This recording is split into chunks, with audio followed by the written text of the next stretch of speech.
Damn it! I actually took the time to change the quote at the end of the pre-roll and completely forgot that the pre-roll is pre-rendered and therefore I'd needed to I did all the artwork and everything and I forgot you had to re-render the video. Oh, never mind. Bit of a Baneblade quote there. Never mind. Welcome,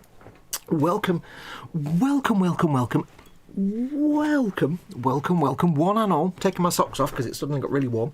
Welcome one and all to Warhammer Sunday. Now, as you'll have noticed, it's just me today. Hello, like and subscribe. It's just me today. Colin's taken some well-deserved and well-earned time off just this week, so for Christmas. So, just me today. And I'm going to be starting something new. But yes, welcome. Before we get going, first of all, I hope you've all had an awesome Christmas yesterday and Boxing Day today. I hope you've all had a really good time this weekend. I hope you've all got presents that you wanted and deserved and loved, and you got lots of gifts from all the gods, all the Chaos gods. Apart from Nurgle, of course, because you don't want his gifts. You do not want Papa Nurgle's gifts. No. But yes, welcome one and all to Warhammer Sunday. Now, before we get going, as always, quick shout out to all the people that make this content possible. First and foremost, to my beautiful patrons and channel members who support me literally directly. They put food on my table, they pay my wages. So big shout out to my patrons and channel members. And of course, my corporate supporters, emodels.co.uk and goblingaming.co.uk, your one-stop shops for all your tabletop and model making needs. There are links in the descriptions below the video for Goblin and for emodels, so please do check those out. It helps me out because it tells them I sent you and I get some income from that. So if you need to pick up some modelling stuff or some tabletop gaming stuff, go and check them out. Now, very quickly, before I get going, I do need to point out that today we're going to be doing a Battleforce. And if you don't know what a Games Workshop Battleforce is, it's a collection of different kits. They only release at Christmas once and then never again. And they're really hard to get hold of, and Goblin Gaming's got loads of them. Loads of them in stock. So if you've been looking to get a Battleforce kit like the Orcs or the any of the Sigmar stuff, anything like that, there's what else we got? They've got some Tower ones. I think they've got Tower. They've got some Silver. No, I don't know the Sigmar stuff. I don't know, but they've got Orcs. They've got Slanesh, they've got lots. Go and have a look. If you've been looking to get one, you've been struggling to find one, Goblin have got a load in stock, and once they've gone, that's it. So, and you're saving massively. I'll tell you how much this one cost that I've got here. So if you've been looking to pick up some cheap stuff, go and check out the link below. There is a link below for Goblin. But yes, thank you to all those people. If you'd like to support this channel, of course, you can become a patron or a member. You can go to patreon.com/modelmakingguru and become a channel patron, or you can just click the join button underneath any of my videos. Either way, you're supporting the channel directly and you're helping keep this channel alive. Because without it, I do this for a business. Without it, I'd have to go out of business. So thank you very much to my patrons and channel members. Now, yes, welcome. I hope you've had a good holiday so far. It's just me today, so I'll actually get some work done. I know. But I will, of course, I'm a bit out of practice at doing solo streams, so I will be kind of depending on you guys to keep me busy with things to talk about. I know that's a stupid thing for me to say, because I can talk about a pencil for 3 hours if I really wanted to. But I'll be hoping that you guys can give me stuff to talk about. So I have got the chat here in front of me, as you can see. I'll just make it a bit brighter. There you go. I have got the chat in front of me, so please do ask questions. Always treat my chat as an AMA, as an Ask Me Anything. Ask me whatever you want. No religion, no politics, but anything else is probably fair game. I will be building today, so I can spend time looking at chat. I'm not painting. And don't forget, of course, if you can't see the live chat anywhere, you need to be on YouTube watching this stream. So if you're watching embedded in Facebook or Twitter, click on the YouTube icon in the bottom right-hand corner of the screen. It's down there somewhere. That'll take you to YouTube, where you can actually carry on watching and join the live chat. there you go. And if you are in chat, I'll have my magnifying lenses on when I start cutting away. So do put @ModelMakingGuru at the start of your comment so it pops a little orange box and I can see it. Or if you really want to, you can do a super chat by clicking the dollar button at the bottom of the chat window. That helps support the channel, but it also puts your comment in a coloured box. Does a little animation on the side. So there you go. That's the introductions. I'll just put Guthorm there. Takes his glasses off when he's doing the chat because they get in the way. I actually took a spare pair of my lenses, my magnifying lenses, and took them apart so he can actually have proper glasses. I'm debating whether to sew them on, but I don't know. I don't know. I need to take them off when he does the chat dollying though, so I'll put his little glasses over there. There you go, Guthorm, they're over there for you. I shall have a quick look at chat and then we'll get cracking. We're going to start something new today. Andy McLeish is the first in, says Sproink, the Inquisition is monitoring your monitor that is monitored by the monitor. Yes, monitor. Happy second day of food coma week, he says. Welcome to you. Dorkosaurus is in. Hello, Fox. Fox hugs. Hi, everyone. Welcome, Dorkosaurus. I still don't know who you are. I think the dog in your picture might be a clue. That gives me a possibility of maybe 2 people, but I still don't know who you are. But big hugs anyway, whoever you might be, you strange masked vigilante. David Sanderson's in. He who hingeth a boot getteth he whore. And then he says, Merry Christmas, everyone. I don't know. He who hingeth a boot getteth he whore. I don't know what that means. Candygram is in. Welcome, David. Candygram is in. Hi, Fox Fester, Andy McLeish, David Sanderson, and Dorkosaurus. He puts an M on Dorkosaurus' name. My today's inevitable stomach cramps from yesterday's overindulgence can be minimal. Hopefully not too much. We have, who else has come in? We have Graham McRoberts in. Hey, Graham. Hello, OK Fox, and hello, Colin and chat. Welcome, Graham. Graham hugs. Hugs to you all, by the way. Plastic Monkey's in. Hey, Paul. Greetings, Fox, he says. Welcome to you. We have Marcus Brune is in. Hi, Fox, and all in chat. Welcome, Marcus. Welcome, welcome. Graham McRoberts says he's on a soup diet. He says, I'm a bit a fat biffer, so I'm just cutting back to lose that weight again. Be happy with the shape you are. Nothing wrong with whatever shape you are. Andy McLeish says, Guthorm. Yay. Everybody likes Guthorm. The Bobbins is in. Good afternoon, chaps and chums. Welcome to you, the Bobulatory. Tialtra Queen. Morning all. Hope you had a wonderful holiday. Thank you very much, Tialtra Queen. Welcome to the show. And yes, I did have a wonderful holiday. I'm going to quickly sort of wipe my nose because as the lights have gone on, of course, I instantly get the sniffly nose. It's kind of annoying. Oh, there we go. Oh, sniffle, sniffle. And I don't know what it is, right? But, you know, it's a long time since I've been like 16. But I've got a zit. I don't know. I'm 50 years old and I've got a zit, right? But it's one of those ones that appears right next to the nostril. You know, you've got your nostril that sticks out and then you get like right behind the fold. And it's like every time you like blow your nose or touch your nose or scratch it, it's really painful. It's like, oh, I'm not 15, 16 anymore. What is going on? Oh, I don't know. So, yes. So I hope you all had a good, great Christmas. As always, I shall ask the question. It's probably going to be a really obvious answer, but bench and belly. What's on your bench? What are you working on?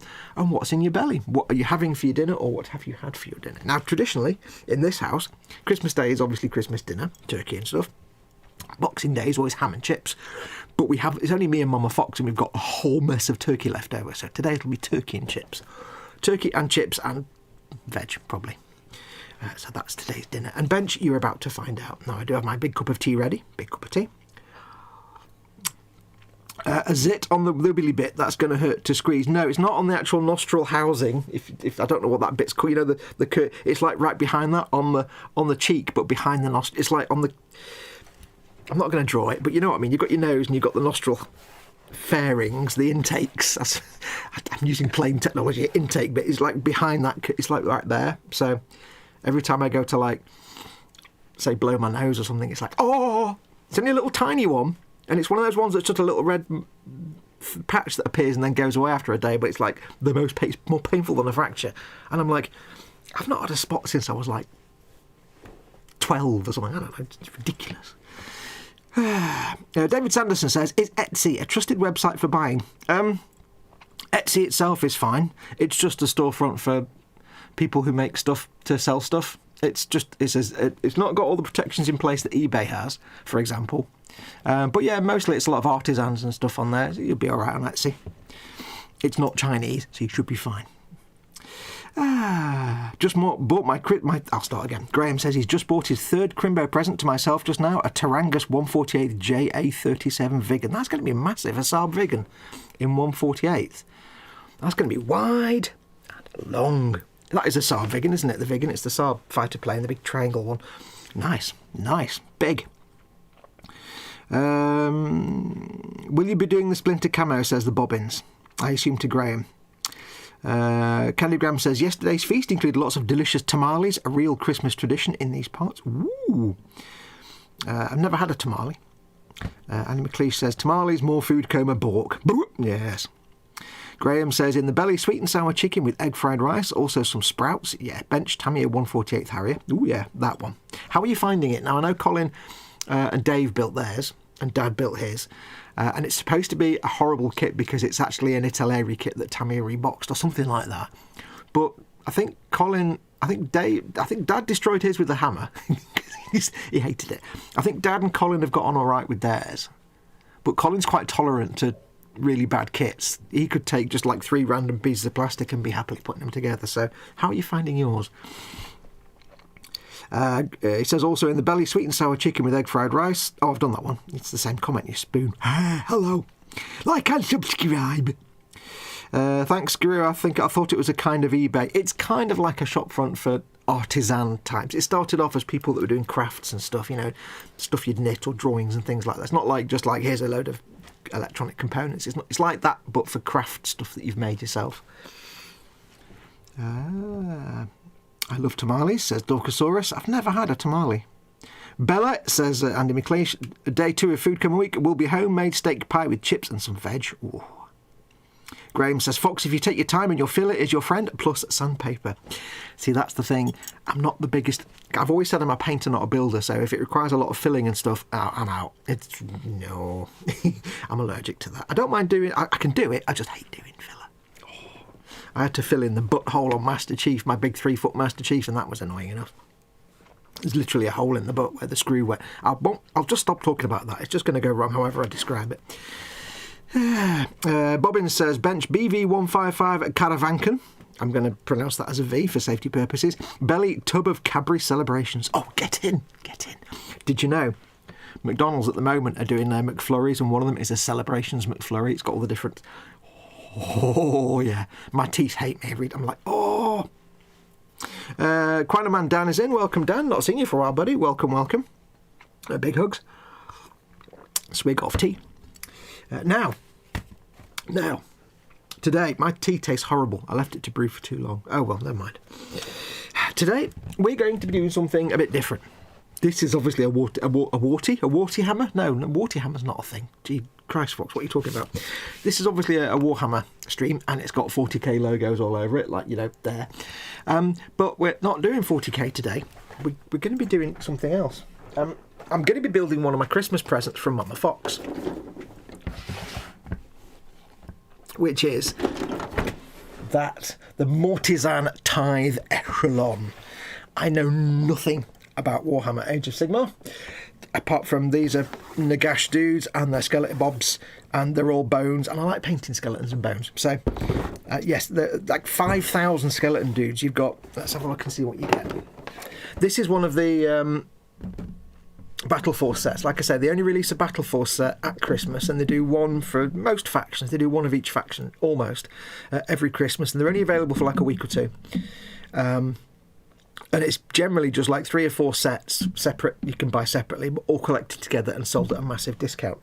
So in this one, we get 20 Mortec Guard, which are skeleton dudes with spears.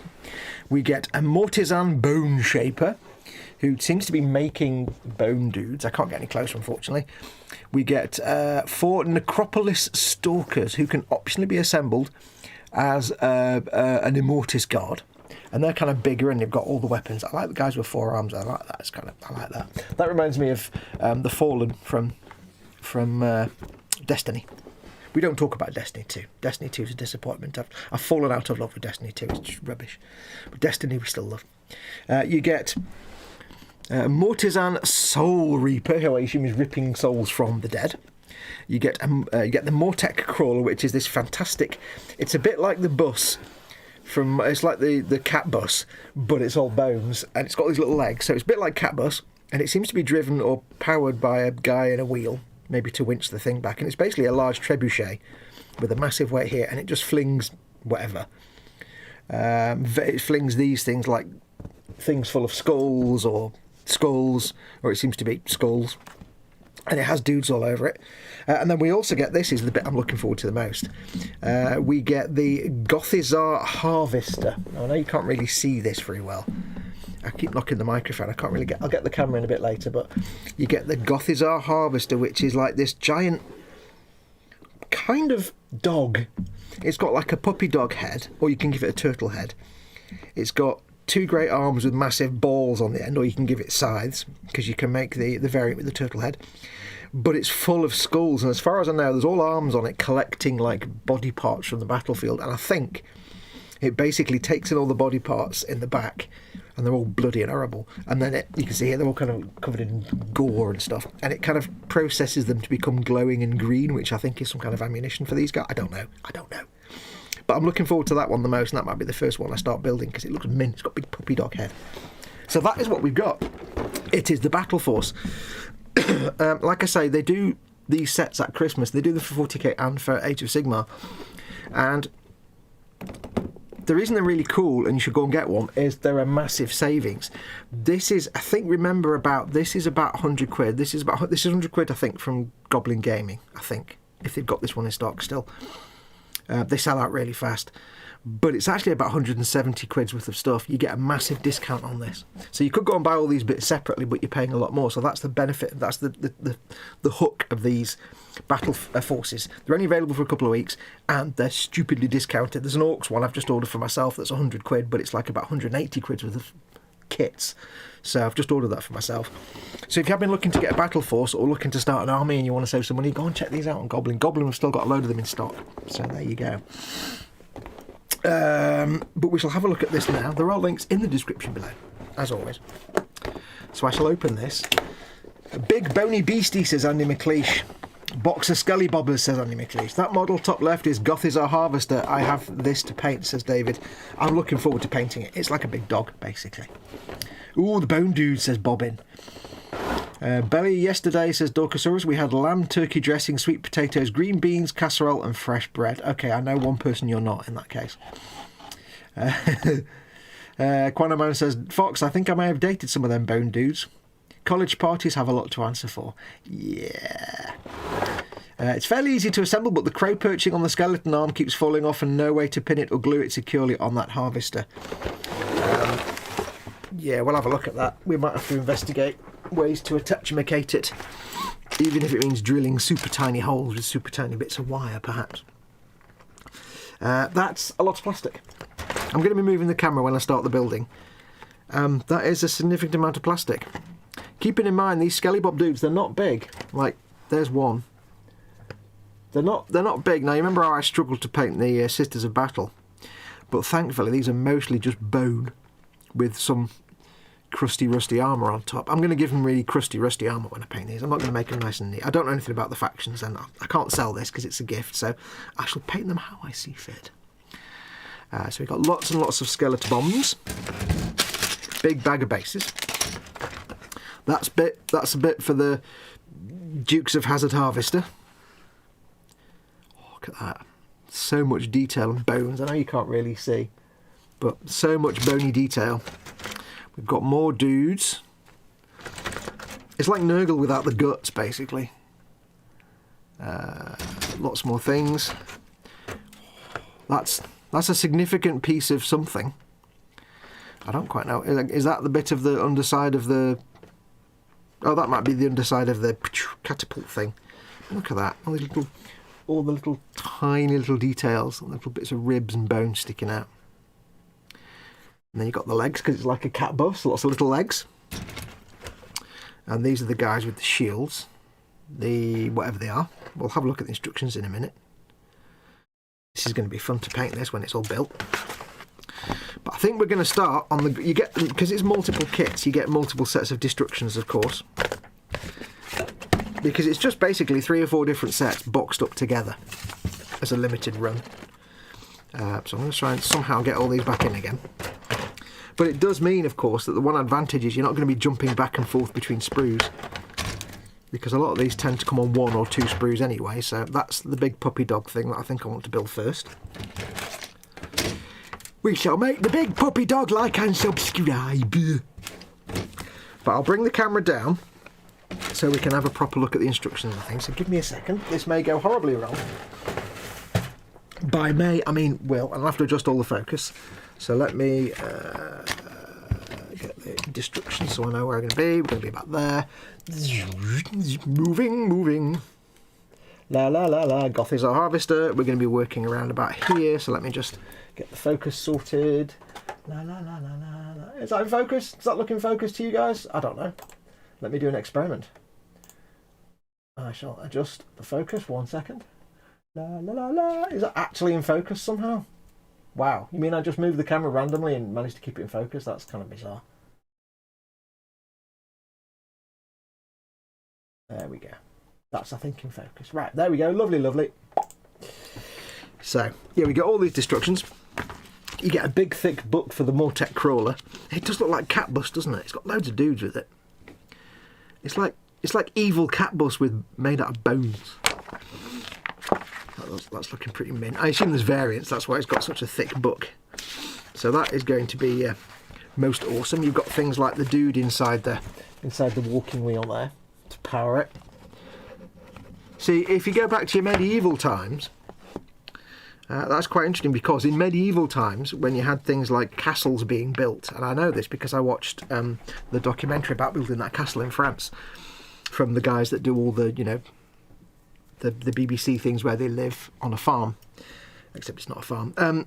When they had cranes to build medieval castles or any kind of construction, the cranes were actually powered by a bloke in a wheel, turning it so it pulled the whatever the thing it was lifting on. That's how cranes worked back in the medieval days, so it's quite cool.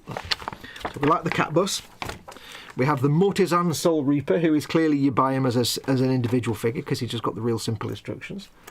But he looks quite mint. He's got some of the ghosty like glazes and things going on. He's clearly reaping souls of the dead or something. So he's got all this like amazing fabric, which I'm going to have to research how to do that, because I've never done that kind of ghostly ethereal fabric before. It's going to be a while before I get around to painting it, so I'm not particularly rushing here. We've got the Necropolis Stalkers, or the Immortis Guard. It doesn't really matter to me which one I build, because I can't sell this because it's a gift. So I'll just build whichever one I think looks aesthetically most interesting. Possibly the guys with the shields, but I do like the guys with 4 arms. We've got the Mortec Guard, which is 20 dudes. Look at that beautiful flag there, beautiful pennant. So they should be good. I'm basically building Draugr, aren't I? But with less rags. And then we've got the Mortisan Bone Shaper. I assume he puts the skelebobs together and this other guy reaps the souls of the dead. It's kind of there in it, Bone Shaper and Soul. It's kind of in the name. I'm making that up based purely on the name. And he's standing on a giant skull, which makes no sense, because if he's like normal human size, what's that from? Weird. But we are going to make today, I think, we'll start making the Gothizar Harvester. Yes, it just interests me the most. Now, of course, I was actually starting to paint my orc mega scrap trap jet scrap jet thing, but we'll put that on hold while we build these. It's just me today, so it's easier if I'm doing this, I can interact with you guys in chat. So we're making this dude, who is basically a big puppy dog. He was a good boy. He's got puppy dog head, massive chest that I assume some kind of processing goes on, big thumpy arms. He's got, rather disturbingly, a bloke hanging in his intimate feminine area, which is kind of weird, and a big dangly tail. It's kind of a bit weird. I mean, look at that face. Look at that face. He's there going, I love you. Don't know who you are, but I love you. So the back's full of bits of bodies and remains from the battlefield, and I guess they get processed. Let's read the words. Let's read the words. Let's have a look. The Gothizar Harvester collects the remains of the slain, stripping them of flesh and storing them in a gaping cage of bone on its back. They bludgeon and cleave those in reach of their primary arms, even as their secondary limbs gather the dead. Has the following weapon options: a Soul Crusher bludgeons, ossified hooves and tail, a Death's Head maw, or Soul Cleaver sickles, ossified hooves and tail, and Death's Head maw. This terrifying construct... Oh, it says the abilities, Bone Harvest. This terrifying construct collects the bones of the slain, using them to heal itself, reconstruct the nearby Ossiarch Bonereapers, or make new constructs once the battle is over. So basically, it can heal, if you've lost half your army, it can use your dead dudes to... That's quite interesting. Soul Cleaver sickles can cut down whole ranks of warriors with a single scything blow. Wow. The Soul Crusher bludgeon strikes a target full on. The impact of the blow can drive the target's very soul from their body. Sounds kind of not like a fluffy puppy dog then, doesn't it? I like the one with the sickle blades, but I prefer the puppy dog head. I might give it the puppy dog head, but the sickle blades, because I don't care. I want what looks good. Cool. So we're going to make that one today. I'm going to have a quick look at chat then before we get going. I've not built anything for a while, so I'm a bit out of practice. Excuse me. Is this the one where he says about the crow, or is that the one with the... is that the one... Oh yes, there's a crow on his shoulder. See there, little crow. It looks like it's only got a tiny contact point, but that looks no more... than there's one there as well. It looks like the same kind of fiddly nonsense that you get when you put servitor skulls on dudes sometimes that hover over the shoulder and it's only attached by the steel cable. Yeah, they can be a bit delicate. Just have to see what we can do. Let's have a quick look at chat there before we do. Wait, is this where during assembly Foxx starts going, the arm bone's connected to the shoulder bone? The Dukes of Hazard Harvester, Bo and Luke Duke never look better. Quanaman says, when someone asks what I did this weekend, I'm going to have to admit to watching a dude show off his boner collection on the interwebs. Well, hey, I'm not going to deny that. Looks good to me, but I don't have my glasses on, says Dorcosaurus. Gothizar, is he a relative of Guthorm? Well, you can build it with a turtley head, and turtle head looks a little bit like a Guthorm head, but not at all.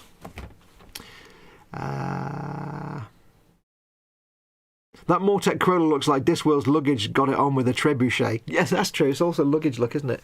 It's like Catbus with death. It's the death version of Catbus and luggage. The Harvester is probably the most screwed up model there is, says David Sanderson. Yeah, it's kind of mint. Is it too late to convince you I'm all cute and innocent, says Dan to Quanaman. Yes, it is, Fox, not that crow. Oh, so it's the other one, the one that's doing the flippy flappy bit. There's another one there. You can just about see, like it's about to land on his. If I knew the actual, it's a rib, I think. I was going to try and show off with the name of the spine bones, but I can't remember. Yeah, that's a very delicate little attachment. Don't know how you're going to do that. Other than glue and prayers. Part number 28. Well, we shall find out. We shall find out. So, let's crack on. It's not got many parts. I think this is the only 2 sprues. I've got my mat of sanding that I use in completely the wrong way, but I love the way I use it. So there you go. I'm going to have a swig of tea. Yum, yum, yum. So, yes, how is everyone? I hope you are all well and dandy today. I need a big bass, don't I? I like big bass and I cannot lie. Needs to go on a 105 mm bass, which is... Now, I've got a really poorly arm at the minute, so this may not be the longest stream in the world because I might have to give up after a while. Now, which is the 105 mm? I'm going to guess this is the 105 mm. I do wish they'd put on the bottom of the bass which one it is. Rather than me have to, measure it with measuring and everything. Hang on, let me get my ruler. My ruler of numbers. I should know from eyesight really what... Yeah, that's 10.5 centimetres. That other one is thousands of centimetres, so that's not that one. There we go. I'll put that under there. No decals in this one, funnily enough. Right, so there's the base. Scale Modelling Chaos is in, and EC Idaho is in. Welcome to both of you two. Good day all, and afternoon everyone. Hope you're all well. We are all fine and dandy, I hope. Yeah. Happy Crimbo to all, says Kenny. Welcome, Kenny. How you doing, my friend? Now, I did also receive some more Warhammer at Christmas, like it's like months ago. Yesterday, I did receive the Primaris baby stroller thing. It's like a dreadnought, but open with the cage. I got one in the Space Wolves Combat Patrol. It's another one of those. Which are great fun to build, and they look fantastic because it's got a dude in it. They look fantastic, and it's going to be great because I can add it to my unpainted Space Wolves army. So I've got 2 of those now, so that's going to be fun. But I thought I'd do these today. Hey EC, Vertebrae Day to you too. Yes, let's make some bones. La, la, la, la. So we've got the base there. I've not done any building for it. Yeah, at the moment my elbow, this elbow here, is seriously broken at the minute. It's just something's wrong with it, and has been for a couple of months. So I often get quite nasty crippling pain for no real reason whatsoever. I think it's because for many years I've sat resting that elbow on the arm of my office chair that I sit on, more than my right elbow. So I think it's like when I straighten my arm out, it can be quite painful. So I've obviously done some damage to the ligaments or something. I hope it gets better over time. But I twisted it this morning and it didn't do me any favours, so yeah, I'm going to raise my chair up a little bit. Sarah Jane is in. Welcome to you, Sarah Jane. Big hugs.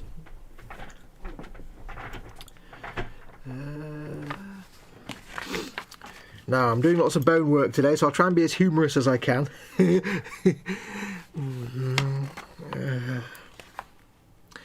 La la la la la la. Yeah, it's going to have to be the puppy dog head. Forget the turtle head. It's going to be a puppy dog head. Does it give you... Let me have a look at the options. Good afternoon, everyone, says Frankie Goes to Hobbywood. Welcome, Frankie. I hope everyone is well. Welcome, Frankie. How you doing, my friend? La, la, la, la, la, la. Don't forget, of course, for those who've just joined us in the last few minutes, bench and belly has been asked. So what's on your bench? What you're working on? It doesn't have to be a model kit, can be anything. And what's on your belly? Or what's in your belly? What are you going to have for your dinner? Or what have you had for your dinner? Now, I don't know whether to attach this to the base or not, because is it going to be tricky painting the intimate feminine parts in the intimate feminine area and the guy that's down there once it's on the base? But if I don't put it on the base, how am I going to paint it? I can always temporarily superglue it to the base, and then once it's finished, permanently superglue it to the base. That is an option. Right, so yeah, you've got this other head, which is like a kind of turtley head. It's not really floating my boat, that one. It's like that kind of thing. It looks a bit like a Gek, what they call a Gek from the entire reference has died because I've forgotten the name. No Man's Sky. Looks a bit like a Gek from No Man's Sky. But if I've got a choice between a Gek or a turtle and a puppy dog, it's not a difficult choice, is it really? Come on, let's be honest.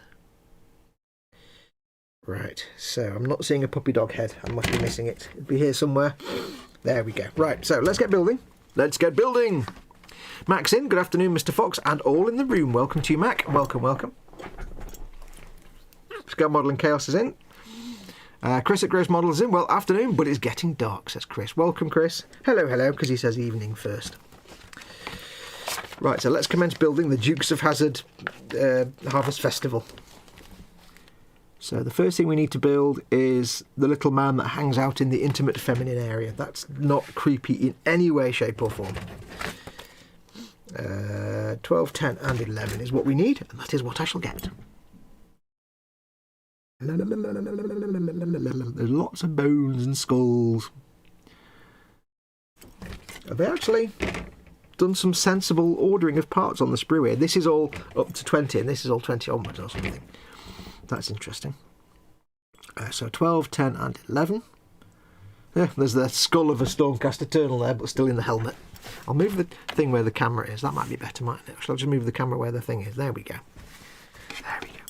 So 12, 10 and 11. 12, 10 and 11. Okay, is that 10 or is that 16? That looks like 10. They're very small. I hadn't realised how small these little skelly dudes are. But it's because I'm so used to building, like, you know, Space Marines and things.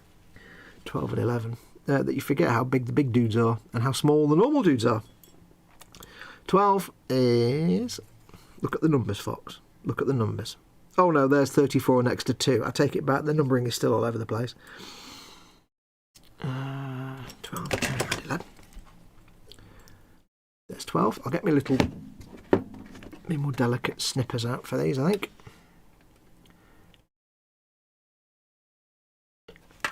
Quite delicate little parts. Who were matron. There's 11. There's a bit of a chest. Bit of ribula cage. Okay, let's do some cleanup.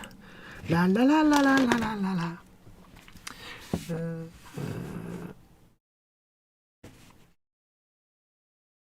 Sarah Jane, he's the only man I know that can pull off suspenders that well, says Andy McLeish. Who are we talking about?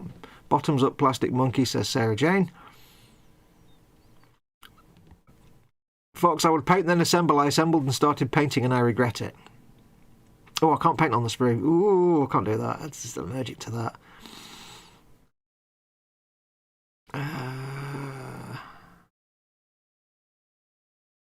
Didn't know the pictures of me in the frilly frock still existed, says Quan. Okay, I've got you now. It's gone a bit. Chat suddenly jumped. It's gone all lively in chat. Welcome to you all. He looks good. Where are we up to? People, I've lost the conversation now. People in their fishnets. I'm going to let you guys carry on with that one. Don't forget though, of course, because it's just me today. Do feel free. I'm going to get a fresh blade. Actually, I think I need a fresh blade on that. Don't forget, of course, to treat the chat as an AMA. Not on the sprue. I mean part assemble. Oh, you're doing sub assemblies? Yeah, I will do anyway as I go along because I'll assess it as I'm building it and see what I can and can't do. It's kind of how I do it anyway. I always kind of keep an eye open. And I think, well, I can build that now. Or because as you build, you come across stuff and you think, yeah, there's no way I can paint that once it's assembled. I'll just keep it to one side. What was I saying? I was saying something. What was I saying? I've got no idea. I've forgotten already. Never mind. Pliers. I need pliers. Yeah. Fox is playing with blades. It can only go one way.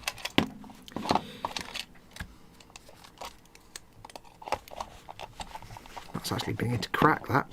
One day I'll do this and it'll snap off. Fail.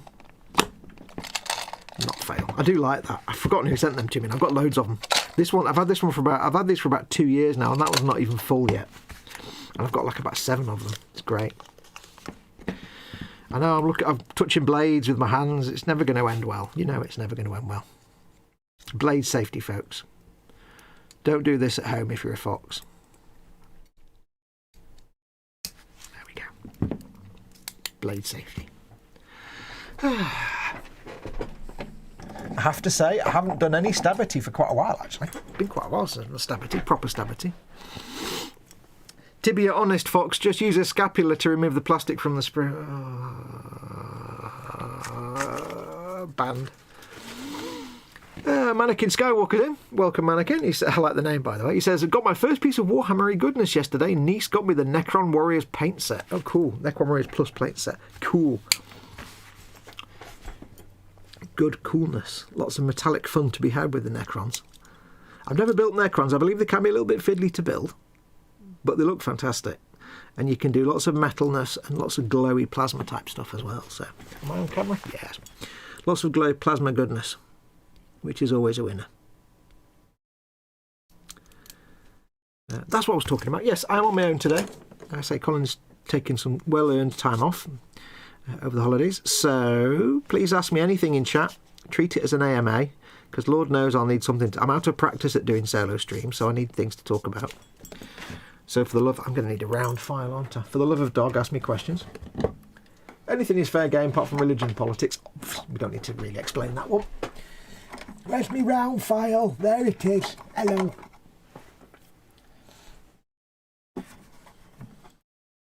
You know who I need to thank for the happiness and success of my live streams and of my channel? You. Just you. Sorry, I couldn't resist. Chris at Gross Models, AMA, have you finished the X-Wing yet? Thanks for coming in, Chris. We'll see you next time. Bye. No, not yet. I lost the will to live with the X-Wing, I'll be honest with you. I've got about 4 boxes left to finish, about sort of 10 or 15 issues left to do. I'll get round to it.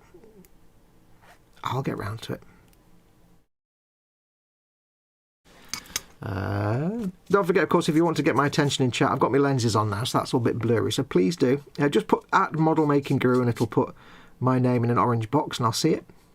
Or if you want to, you can do a super chat by hitting the little dollar symbol next to the chat window. That puts your comment in a little coloured box and makes a noise. But just doing @ModelMakingGuru is also fine. Is that a nub or is that... Okay, there's a nub here, but it's also an attachment nub. It's meant to be there, so I've got to be really careful. Getting these nubs off. Get your nubs off! There we go. That may be not strong enough, that one. I think I need a more powerful... I must use more powerful forces to sand that. Unfortunately, it's all tiny things, and I've got massive, dirty, great sanding sponges. Yeah, all my little sanding sponges have kind of disappeared. I don't quite know where they've all gone. The new Necrons in the Imperium part build are 90% push fit and minimal glue is needed, says David. Oh, cool. Makes life a lot easier. Panzer is in. Hey, Panzer. Welcome, welcome. What have you been eating?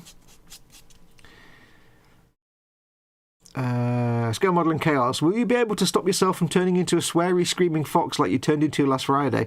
Yeah, I'm not doing part work now. This is normal building. This is normal. What was I doing? Oh, I was doing my I forgot what I was doing. What was I doing? What was it I was doing on Friday? I've forgotten even what part works I'm doing. It wasn't the Dodge. It was it the Dodge? Oh god, yeah, it was the Dodge, wasn't it? Oh yeah. Yes, I'm not wiring in brake hoses at the minute, so yeah. Quite on my major look. Hee hee hee. There you go.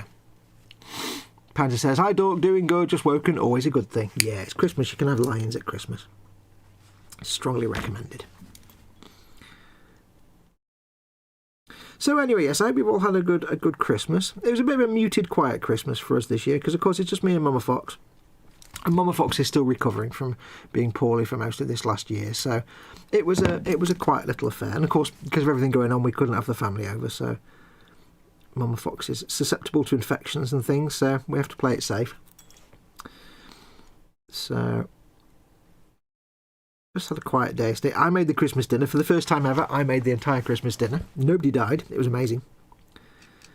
But I don't quite know how. Okay. But I managed to create basically when I cook the turkey. Oh, Quanah Man. Made you look again. Oh, thank you very much, Dan. You're very, very kind. The £5 super chat there from Quanah Man. You're very, very kind. I'm going to put a towel down on my bench because my elbow's hurting. Give me a second. Where's my little fluffy towels? Where's my t-shirt? I've got a painting t-shirt. I'll put that on the bench just to cushion my elbow a bit. Thank you very much, Dan. That is very, very kind of you. Merry Christmas and all that. Thank you very, very much. Put this away. That's a super chat, by the way, if you didn't know. Fox, nothing yet. Just getting off coffee prior to starting to cook Christmas lunch, says Panzer. Yay. Oh, Andy McLeish puts a super chat through again. Thank you very much, Andy. Very, very kind of you and much appreciated. Big hugs to both of you. Thank you. What was I saying? Yeah, so we had a quiet day yesterday. Just took it easy, but I made Christmas dinner and somehow, I don't know how, but when I made the turkey, we got crackling. Now, I don't know how I did that, because crackling is what you get on pork. And somehow, I got crackling. It was basically one of these things where you get the turkey and it's in a bag and you put it in the oven for, like, hundreds of hours.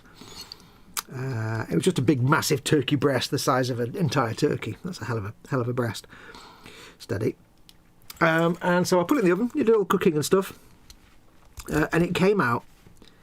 It came out beautifully. It was like so moist and tender. The turkey was perfect, but it had this nice crispy skin. But some of the skin was like really crispy and like really hard. So I got a bit off and like munched on it, and it was actually quite pleasant. But it was just exactly like crackling on a pork joint, and it was really nice. And I'm like, I'm pretty sure turkey doesn't do that. So somehow I'm such an excellent chef and cook that I managed to create crackling on a turkey, and it was really nice. But my teeth didn't forgive me afterwards, trust me, because it was hard work. Yeah, so we did the turkey, and we ordered potatoes, but they hadn't turned up for some reason they've just not turned up. So we only had roasties yesterday, no actual boilies or anything like that. So we had roasties, we had the veggies, we had the turkey ovs, we had the sprouts ovs, and we had the Yorkshires. Oh yeah, Yorkshire puds, very nice. All came out wonderful with the gravies. You may remember a while ago I joked that Mama Foxx ordered some sprouts, but instead of ordering like a bag of sprouts like you would normally do, she ordered 24 tins of sprouts by mistake, because she doesn't tend to read the numbers, or specifically the words on things she orders online all the time. So we had 24 cans of sprouts, and I'll tell you what, when you open the tin, they smell really nice. They don't smell like sprouts, they just smell really nice. So you open the tin, they smell delicious. When you eat them, they taste delicious. But when you cook them, it's not good. Because you just put them in a pan, put them in some boiling water for 2 or 3 minutes to warm them up. But they have a specific smell. And I think I've explained this before. When I was at school, this is going to get gruesome now, so if you want to, look away for a minute. When I was at secondary school, I was tasked with, we had like the biology lab, and in the biology lab were like, cabinets full of various skeletons of animals, so you could see the skeletal structure and learn the joints and stuff. Dogs and cats and sheep and all that kind of thing. All these skeletons, mounted skeletons. And the teacher comes in one day and says, here's a roadkill fox I found. Please can you deflesh it and prepare the skeleton? I'm like, okay, that's cool. So I opened up this bag, and there's like a very decomposed roadkill fox. I'm like, oh, that's not right. He said, I think it should be intact. You might have to do some work on the skull a little bit. It might be a bit smashed. I said, you didn't? And he went, no, I just found it. It was already. I was like, okay. He said. So anyway, so for the next week, we basically had to boil this roadkill fox in a big tin to deflesh all the bones, so we can get the bones out, clean the bones off, prepare them, and get it all mounted up. Well, we wouldn't mount it up, somebody else would do that. Because they didn't have a fox in the display. They were kind of animals, but they didn't have a fox or anything. And it basically stank the biology labs out for a week, because it took about a week to deflesh. Stank the labs out for a week, and they had to just like not use the lab for a few days because the smell was so bad. And they didn't tell me off, because they asked me to do it, and they've obviously done it before, but it didn't smell that bad. So yeah, we had to basically spend a week, a few hours each day of a week, going in and preparing all these bones, making this smell, and it's a smell I'm never going to forget. I can't describe it to you, but it's a smell I'm never going to forget. It was not a pleasant smell. And just once or twice over the years, I've cooked something that has a very similar smell, and it's like, oh, I can't eat that.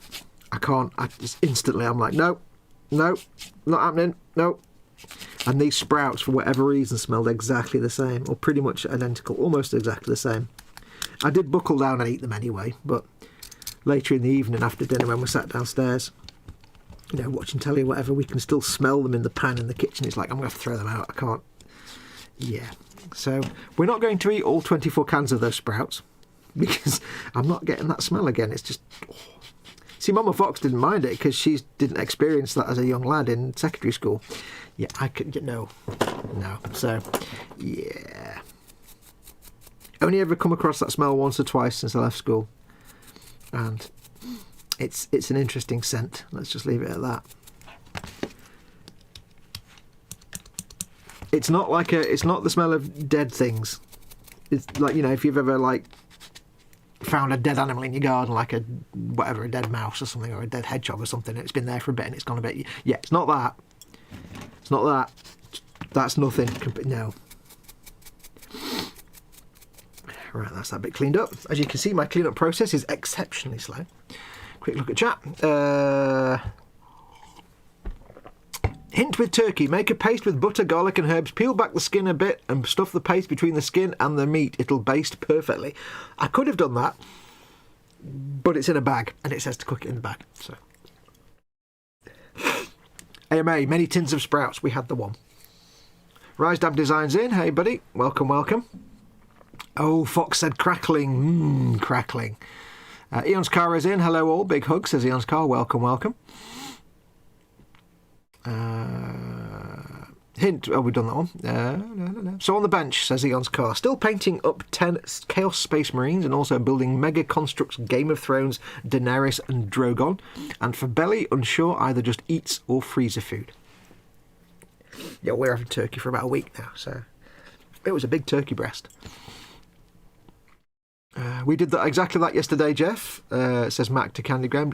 Absolutely delicious. We also put in some lemon slices. Ooh. I have a better tip for you before you try to eat it. Make sure the turkey is dead. They peck you less that way, says Quano Man. Did the beef in the slow cooker, says Bobbins, for Christmas dinner. It was good. Also did stuffing bowls, but no sprouts as they are disgusting. I like sprouts, though. La, la, la, la, la.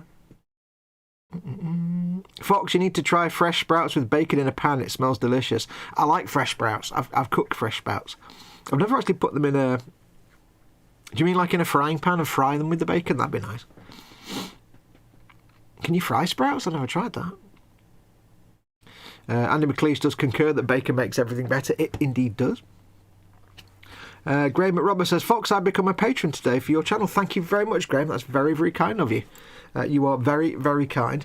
If you are now a new patron, of course it means you've got access to 24/7 Hangout, but you're already in there. Just so I don't need to explain to you how to get there because you're already in the Hangout from Colin's channel. But you've still got access to that. But thank you very much. Thank you. It's very kind of you. I really appreciate that. Merry Christmas to you. That's really helpful. Andy McLeish, any tips for getting the most out of an Oculus? I got Mini-Me one for Christmas, he says, and he's wanting to know how long the motion sickness and spatial awareness nonsense wears off. I'll leave that to you, Chris, as I know nothing about such things. I can't, sadly, well, I don't think I can do VR, just while waiting for Chris to answer, because I don't particularly have stereo vision. I have a lazy eye, so one eye is just offset on the centre. My right eye, from my right eye, you see it as my left eye. It's a bit wonky, so my brain didn't learn how to look at things in proper stereo vision. It kind of ignored that one a bit and focused more on the left, if you pardon the pun. So I never actually got true stereo vision, so that kind of 3D thing rarely works for me. And it's one of those things that it might work for me, and I could probably adjust the focus and stuff, but because my right eye I can see, it just tends to ignore stuff. Like I'm looking at these words here, I can see it, I can see there's words there, but they're not really, they're more just like shapes. There's like bits missing. Like if I can see my name Foxx there, but I can see an F, and I can sort of perceive the rest of the shape of the word, but my brain's not interpreting it properly. So I couldn't read very well if I only had that eye. So, not a focus issue. But I don't really want to spend all that money on one just to find out I can't do it. So, yeah, shame really. Let's have a look. Sarah Jane says it's kind of Graham to become a patron. It is very, very kind. I really, really appreciate that. Big hugs to you, Grum. I know you don't like Grum hugs, but you're getting them. Grum hugs. Chaos says, belly roast chicken Christmas dinner. Wasn't getting a turkey just for me. Bench 7 half-built kits, trying to figure out which one to finish next. Warhammer Imperium figures to be painted as well. Ooh. Dorkosaurus will be back shortly. Dorkosaurus is going to do pooping. Just so you know. I've decided.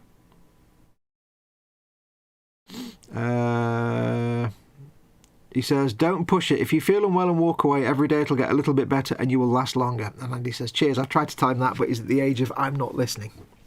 Yeah. You give somebody that age something that cool, and they're not going to they're not going to. It's the marshmallow. Just look up the marshmallow test. Yes. Right, let's glue some stuff together, seeing as I've been sat here talking for hours and not gluing. We need to take this, which looks like that. We need to apply it at the head, which is that bit. Goes in. My elbow is actually really quite painful at the moment. Goes in there like that. Okay, I see. I understanding. And then we do the rib cage. Shall I do the rib cage first? Where does the rib cage go? Rib cage goes there. I'll do the rib cage first, I think. I'll do the ribs first, just for the sake of ease.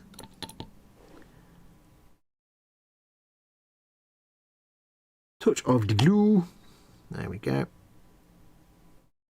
And it didn't actually get into touch with any gluing surfaces whatsoever. Fantastic.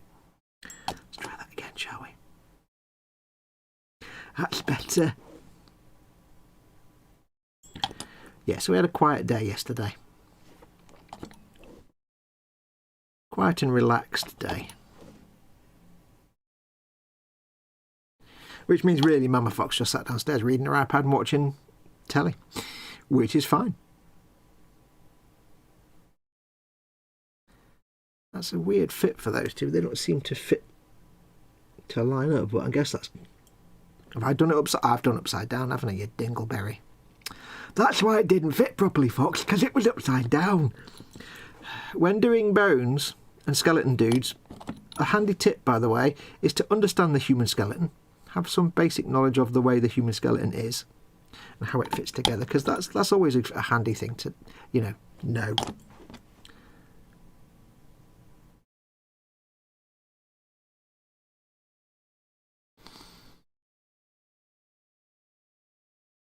It's good if you know that going in. And it just makes life a bit easier. Touch of glue on the back of his head. And we have assembled our first little bit. This is the little man that goes between the legs. I'm just leaving that one there. I'm not... Yeah. I'm going to use this dot as my centre point. Let me... There we go. That's better. Are we still in focus? I hope we're still in focus.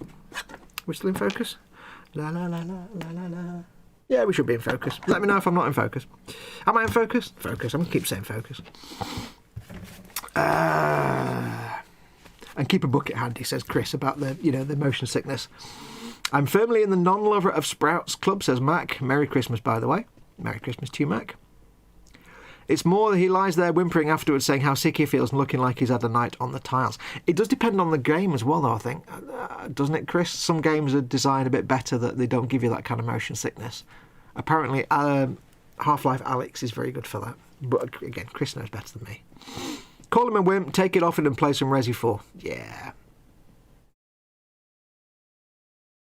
La, la, la, la, la, la, la.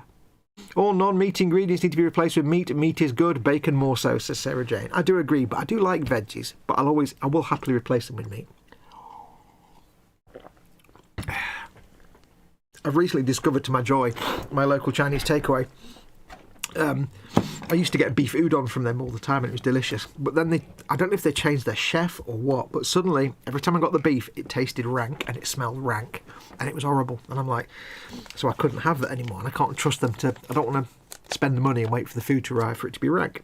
It could have been a one-off, I don't know. So the other day, just purely by accident, I ordered the wrong thing and I ordered their steak instead of beef.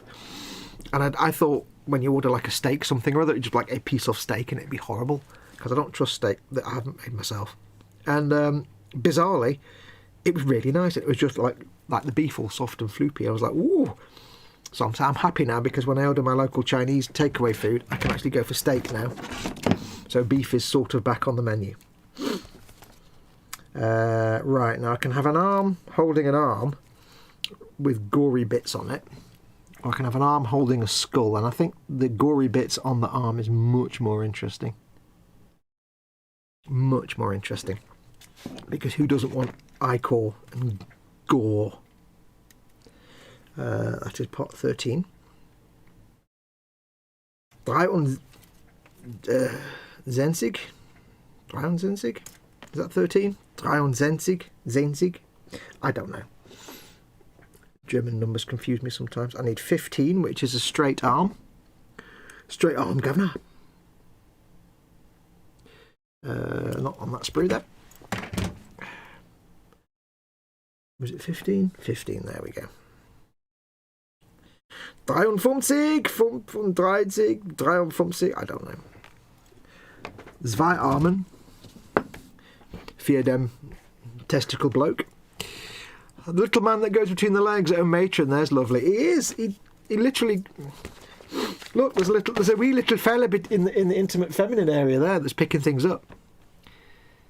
I mean, imagine your entire existence is in between. Yeah, it's a tiny little wee fella that goes in between in the intimate feminine area. There's lovely. There's lovely. If you dye bacon green and cut it into long strips, you can pass it off as veg. Says Chaos. Oh yeah. I already have and been subsequently shot by a hail of need bullets. What? Oh, what? I don't get that. Panzer Koenig says hi to Eons, Chaos, Chris G, Graham, and all in chat that I've missed. And he says pork is the meat of kings. It's made from pig. Try it with onion rings. Pork, please, goes with everything because it's made from swine, and swine sure tastes fine. Wow, Foxx agreed with me. He's obviously ill. Yes, I'm always ill. My arm hurts. My arm hurts. Nerf. Okay, Nerf bullets. Yeah, because need bullets makes no sense at all. I don't know. Then again, it's Andy. He never makes any sense anyway. Bless. Don't ever change, Andy McLeish. Right. So we've got this little bony little arm here, which doesn't look too different from my actual bony arm. I'm just carving the bit of the arm, which is the bit on my arm that actually hurts right now. Git.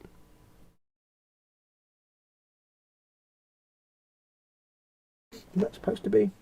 He's got like a little bony spur sticking out, you know. It would stop him being a president.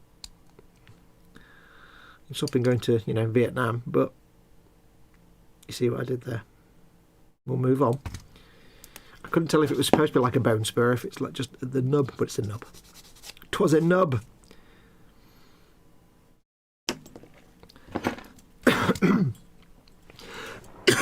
Excuse me. My arm hurts. Ross Medlock isn't around, is he? What? I don't get that. These are smaller than I expected. When you see people painting them on videos, they look bigger. I'm going to be a lot of squintifying when I do these. These might be a painted off camera job, I think. Or at the very least, a painted for video, not on a live stream.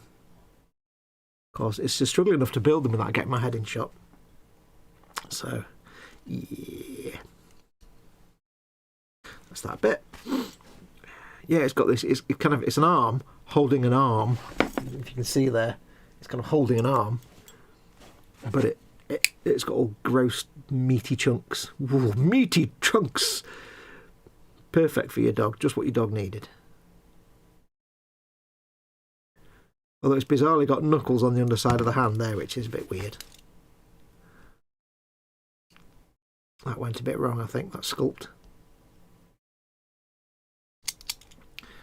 Where's the other nub? There it is. Elbow nub!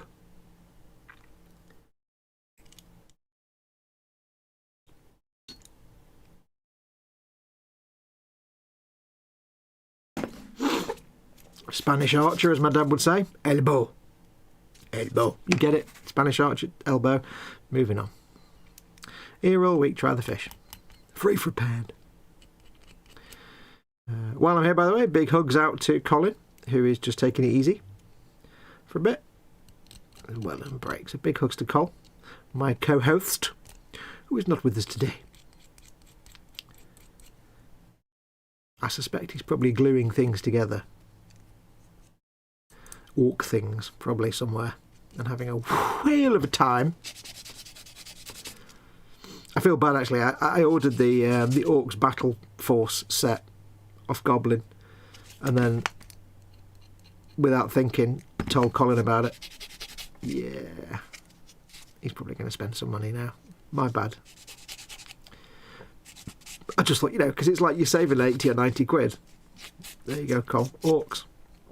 And I forgot, of course, he's like there going, oh, you broke, oh! He'll probably hate me now. Yeah, because I'm not going to be able to sell this, because it's obviously a gift from Mama Foxx. It's just going to go onto my shelf.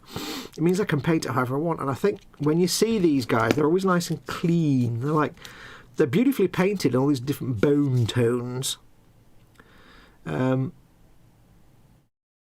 they're always nice and clean. And I think what I might do is make them nasty and not nurgly, like, because there's no guts and gore, not on the actual dudes. It's just bone. But I might see if I can give them like a kind of ancient bone look. So all the bones have got like green on them, like hints of green where it's like mould and you know, algae and stuff. So not just like nice bone colours. And also make the armour maybe kind of rusty and decrepit. Don't know, maybe. We shall see. Max says, okay, peeps, I'm off to have scallops with black pudding and sweet chilli and whiskey sauce. Catch you later with Sue and Dad. Take care, Mac. Oh, scallops. Oh, is scallops actually kind of fish? I don't know what a scallop is, but they're always nice. Fish and chip shop scallops are always like, oh, it's like mystery meat if you don't know what a scallop is. Sarah Jane says, hang on, Mac, I'm on my way. Person-shaped joy chunk that's like the fertility idol from the Indiana Jones movie. What? I'm giving up on that one. Chunks of meaty goodness or not, says EC Idaho. Love a scallop, says Mac. If you're watching Colin, big hugs, says Sarah Jane. A drill? I didn't know it was used for checking temperatures. You learn something every day, says Sarah Jane. Yes, right. So these are the arms that need to go onto the little intimate feminine area chap. See, that arm is just a bit boring. It's just hanging down straight. Like, it's just a bit rubbish, that one. It's not a very interesting arm, if you know what I mean. So I'm going to have to use some big fat glue for this, aren't I think? Because it's got to support its own weight. Which it won't, because it's a tiny little piece. But I'll give it a try.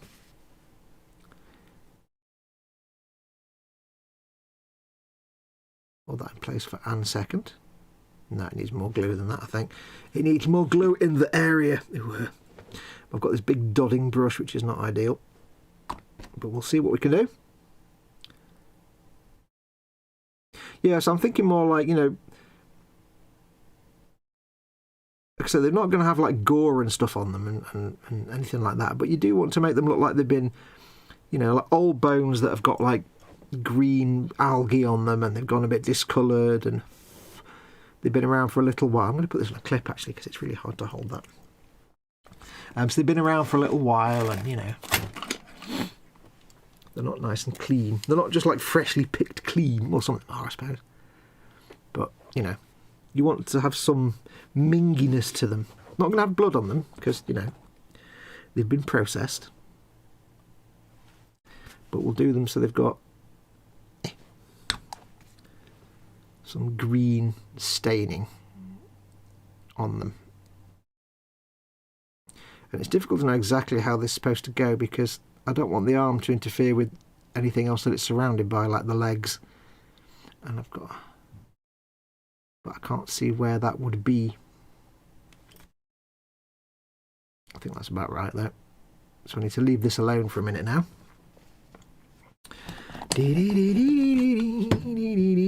Oops, hello. Now, I've always said, as you know, that I'm a painter, not a builder. And I don't necessarily enjoy the building process when it involves lots of farting about and, you know, fixing and customising. That's a major turn-off for me. But with Games Workshop, it's kind of different. Because they go together, for the most part, most of them go together so beautifully well and simply that I do actually enjoy the building process because it's, you just, you know, there's no complicatedness to it. I need to jam this into something now. Hang on. Let me find a little bit of foam.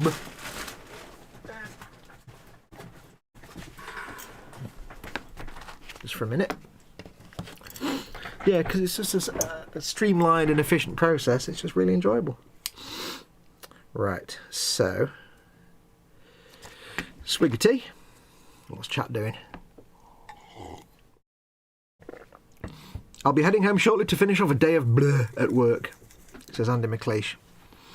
Why are you going home to finish off a day at work? What? That makes no sense. Sarah Jane says, starting a big tin of Quality Street that came with Christmas meal yesterday. I have to try every one for test reasons. You need to do the science for quality control. Absolutely need to test every single one. You need to get to the very last one and say, no, they were substandard. Need to replace them with more. Better test some more.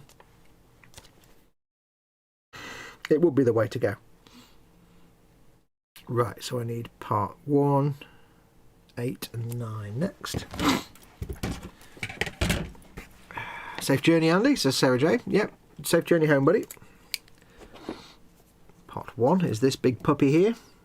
I'll get my bigger nippers for those.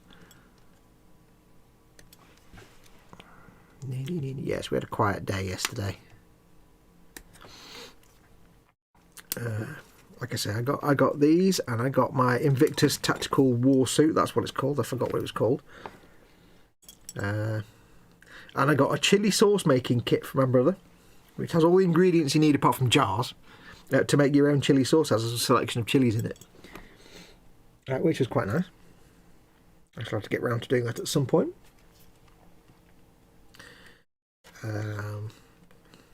For Mama Fox, I got her a Barry's Tea woolly bubble hat. I didn't know you could get Barry's Tea merchandise. Barry's Tea woolly bubble hat with a fluffy bubble on the top. Barry's Tea socks. And I got her a hoodie. But it's a very special hoodie because it's made by Silent Night. And it's like 5 times bigger than a normal human being would need. So it's like about 4 foot wide. And it's basically a duvet with a hood and arms. I need part 8. Where's part 8? I need to actually look at the numbers and not just the shape of the piece. It's basically a big fluffy fleece-lined duvet that you can walk around in. Part 8. What does part 8 look like? It looks like a giant vertebrae. Part 8. Part 8. Where are you, part 8? I cannot find you. It's like I start looking at the numbers, but then I'm looking at the parts, and then I can't see the parts, so I start looking at the numbers, but then I stop looking at the part. And it's very confusing. Part 8. There it is. There. Oops.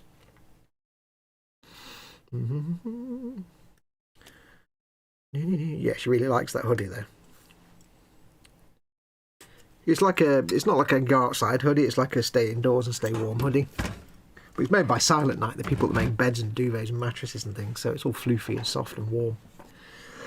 I need to clear my throat 1 second.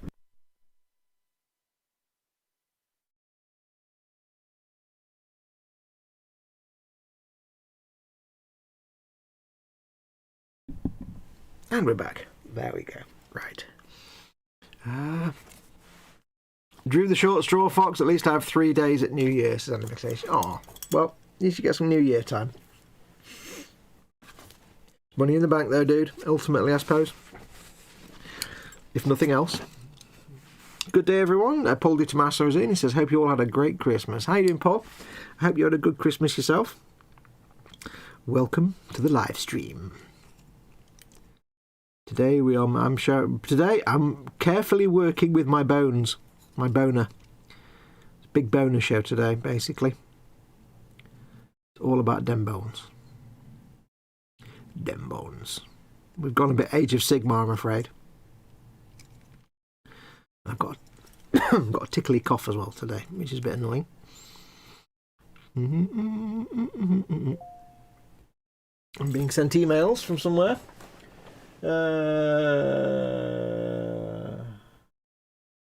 Don't know what that is. I think that's an E-Models email. I think somebody sent it to Ted, and I've got the inbox as well. How you doing, Paul?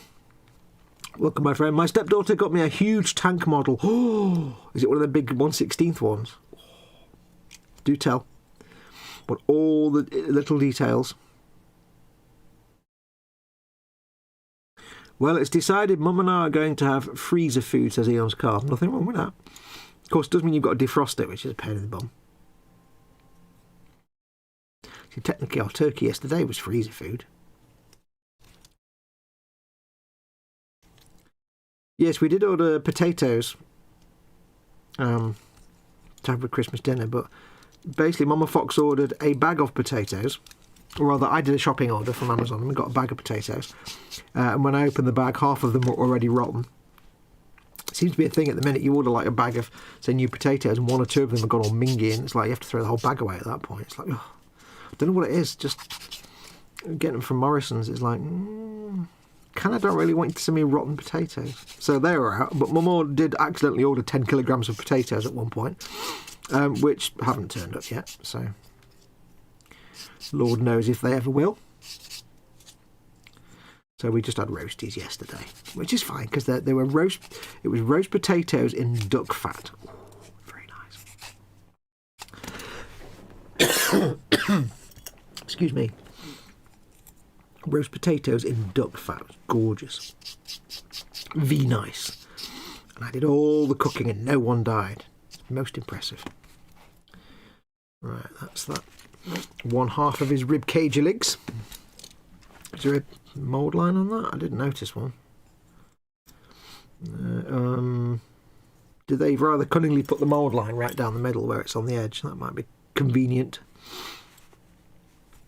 I can't see a mould line. Oh yes, the webcam. There it is. There it is. There it is. It's very subtle though.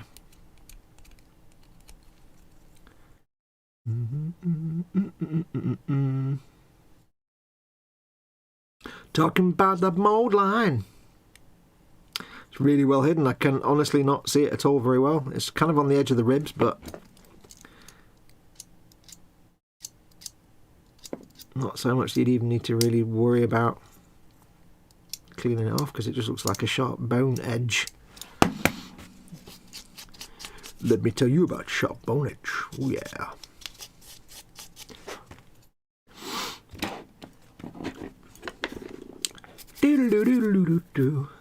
That's there.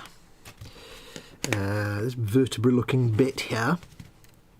Have a look at chat in a minute. Don't forget folks, if you want to get my attention while I'm working, just put @ModelMakingGuru at the start of your comment, or do a super chat if you want.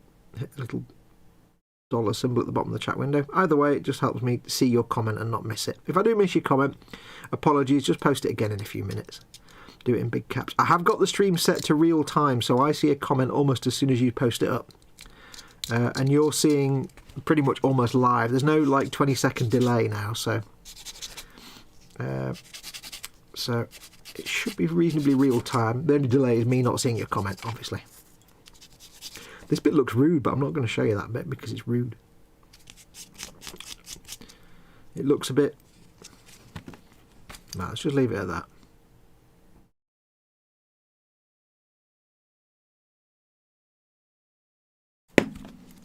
I can't remember where the connection nubs were on this.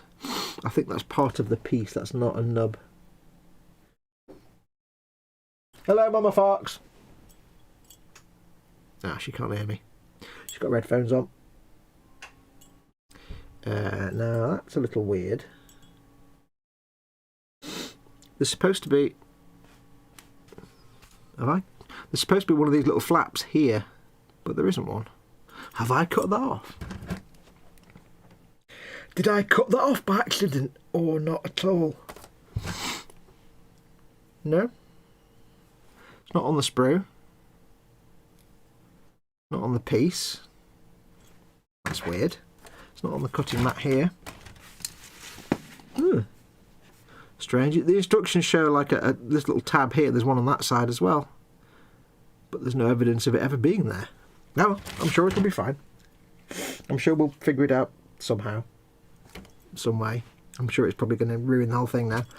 Because that needs to go in there. Like that. Yeah, there's no tab. There's just a whole tab missing. I mean, I can still glue it in. It's not a problem, but how bizarre. I've not cut it off. It's not here on the cutting mat. How strange. It's just not on there at all.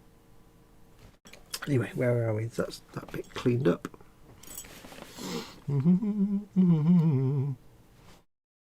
It's a rare, unusual moulding error, or casting error perhaps, from Games Workshop. It's very rare they do things like that. There's been, you know, a few here and there over the years, but very rare you get those kind of errors from them. Now this one's going to be a pain with the mould line, isn't it? Because it's got to go all the way along. Yes, Foxx, that was the same with mine. Just had to anchor it on one side. Yeah, it's like on one of those new dragons they've just released. There's in one of the mouldings there's like a big hole in the wing where there shouldn't be. Duncan even did a video on it. It's very rare to get that kind of weirdness from G-dubs. Very rare indeed. You may fire when ready. Thanks for that, David.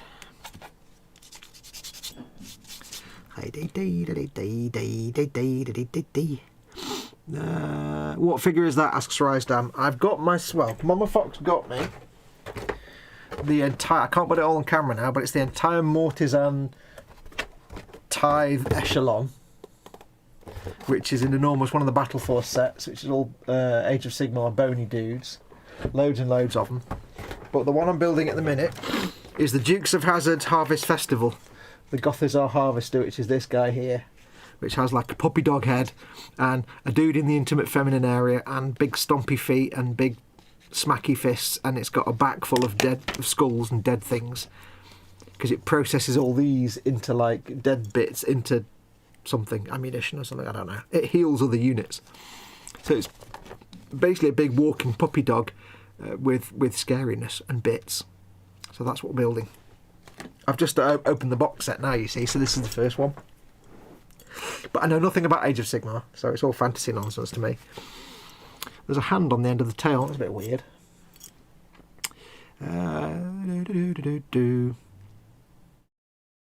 Panzer says something. Somebody's found something, says Panzer. But I missed the original.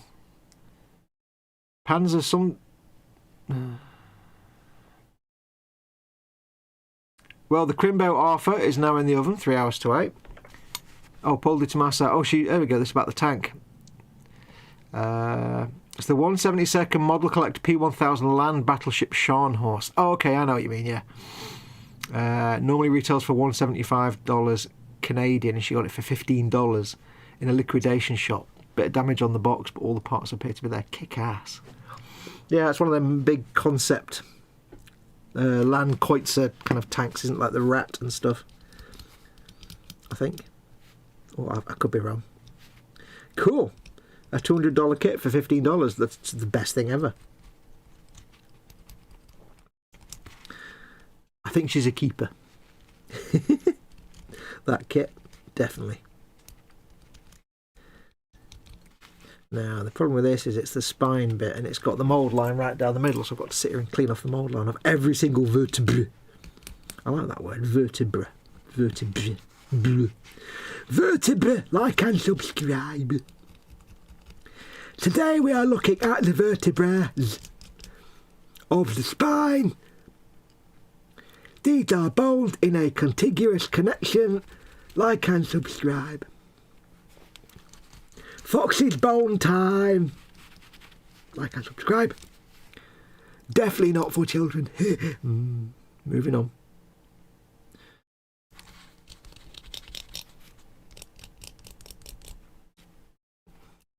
Oh, they've got the mould line right between all these. I've forgotten what they're called. The bits that stick up on the vertebra, the dorsal spines, whatever they're called. I should know because I watch dinosaur videos and things. I watch All Your Dinosaurs Are Wrong, and I should know the name of these things. The vertebral something. It's the bit that the muscles hang on to, attached to, for the muscles in the tail of creatures. Somebody look it up for me, will you? It'll bug me all day if I don't know what it is. Dorsal, vertebral, functional. Am I right? No, that's not right at all. I'm going off on one there, weird a bit. Going a bit wrong there. I think I need more powerful sandulations for this one. It's faster if I just sand that mould line off. Yeah, I'll be there all day if I try and carve it off the unknown named vertebral things. Somebody look it up for me, please. It's going to bug me all day. I should know it. I watched paleontology things all the time. I just have a rubbish memory.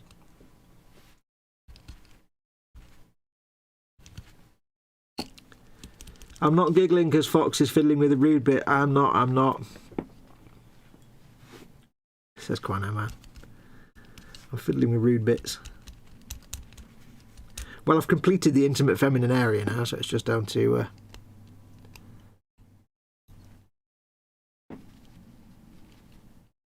the rest of the pupper. If you're wondering where I got that phrase from, intimate feminine area, it's actually from it was an advert on telly years ago for panty liners, I think it was. Was it that? No, it was an advert for. Okay, it was an advert for, like, you know, thrush cream in the middle of the day on British television. But of course they can't say anything too graphic because it's the middle of the day on British television. So they just discussed, like, you know, they said blah blah blah blah blah in your intimate feminine area, and I'm like, that's just the stupidest phrase I've ever come across. It's great.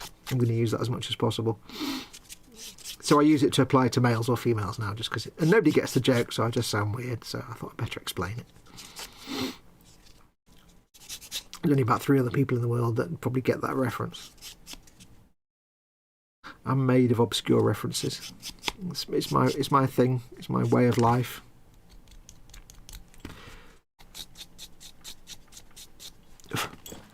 What's chat doing? La la la la la la. Yesterday's highlight says Candygram was undoubtedly watching the successful launch of the James Webb Space Telescope. Bandai, please come up with the model and then models of the Mars rovers. Oh yeah, it was. I didn't watch the launch, but I'm really happy that it got launched okay. We just have to hope now that in the coming, 6 months, they managed to get it out to the Lagrange point and that all the reflectors deploy correctly and nothing's ripped. Because imagine it gets all the way out there after 30 years of overruns and over expenditure. And it gets all the way out there, hits the Lagrange point, manages to, you know, orbit itself perfectly, and then something fails to deploy. It'd be such a nightmare. I was quite sad to learn it only has a 10-year lifespan. Its fuel source, because it has to, even though it's at a Lagrange point, which should be fairly stable, it still has to adjust itself slightly, you know, once or twice a year, I think, or once or twice every few months. Has to make little tiny adjustments to its orbit just to make sure it stays in the right place. To make sure it's constantly, the sun is constantly shining onto the reflectors that protect it and keep it cold. Because it needs to work at like minus 200 and something Kelvin. So, because of that, it's only got a limited fuel supply for the RCS thruster, so it's only going to last about 10 years. That's a shame. Quite a shame, that. Let's just hope, you know, it can do some stonking things in those 10 years. It's a shame they couldn't change the name, but hey, let's just leave that one there. Right, I think that's the tail all cleaned up. I think. I won't know until I get to the very end and realise there's a lot of mould lines I didn't notice. In fact, what I will do is I shall reach out with my sore arm and cause pain. Oh. My scribulatory tool, and I shall just clean up between the vertebrae. Vertebrae. I love that word. I can't say it in anything but a silly way. Vertebrae. Vertebrae.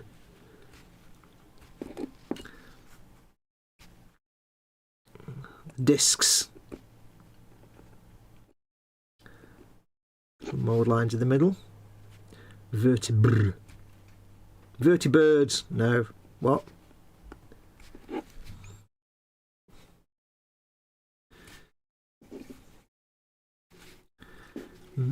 It's weird. I don't know anything about this Age of Sigmar. I don't know anything about this model or this faction. I know nothing. I know nothing about Nagash.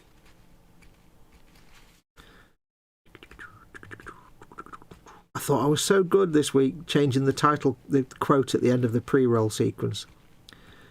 So it had a relevant Age of Sigmar quote. I forgot to render the damn video. I forgot that was part of the process. I'm such a spoon. I really am special. Like and subscribe.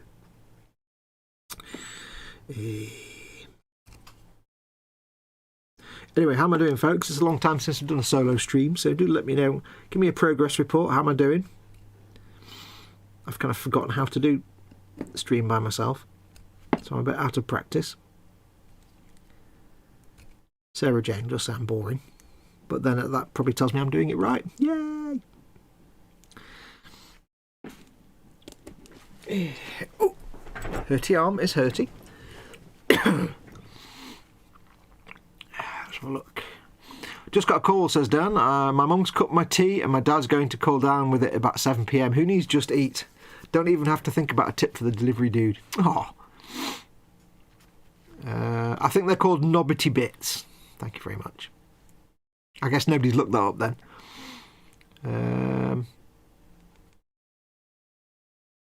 Sarah Jane says, very nice. A tip could be meal for two next time, please, to your mum and dad. I just hope NASA spoke to an optometrist before launching this one, says Pan. Oh, God, yeah. Yeah, they can't put glasses on this like they did with Hubble. Yeah, this one has to work.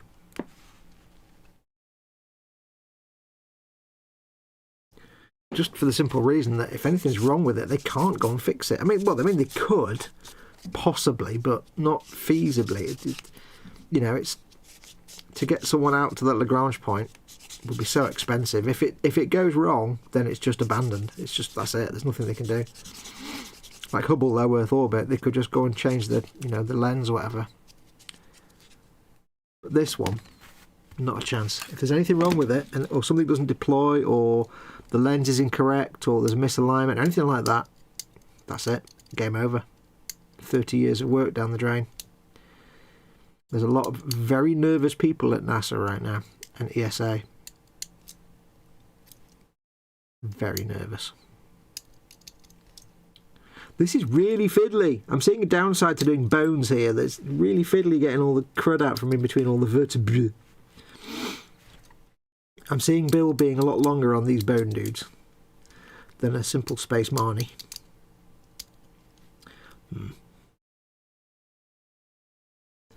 I think I'm just getting a bit ridiculous. I think I just need to accept that's probably fine now and not get so carried away.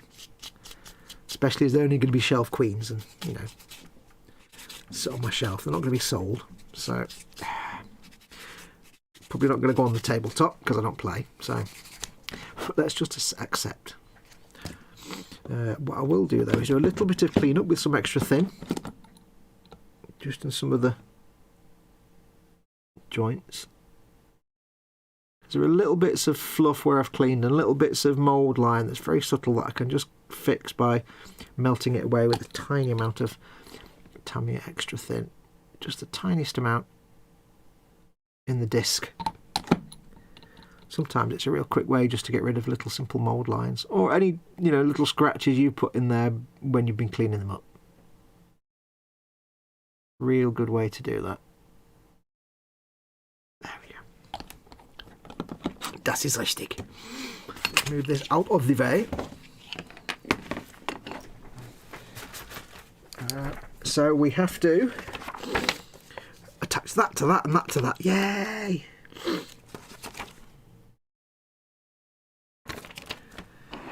But I have to attach that to that with a bit missing.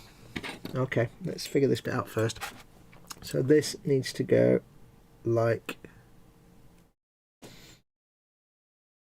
what? That? I'm not 100% sure that's right. There's also a nub. Ah, I spotted a nub. Doing it. Away, done, nub. Away with you. This seems like a very tenuous... What? That's the way around for a start. Do it that way round, and it is... Okay, that makes more sense. You're supposed to get that lined up, but is that... There's not really a real strong indication that you've got it in the right place, but I hope it doesn't actually make too much difference. Hope it doesn't require to be that specific and accurate, because it's kind of nebulous as to exactly where it's supposed to attach.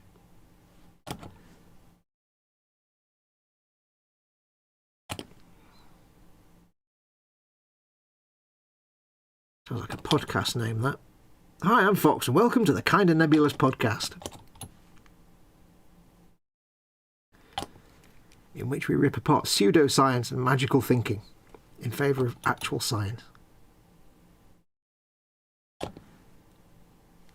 so that's that on there. Then this should, theoretically, if I've not bugged it up, go in there like that, and it should have a tab to fit.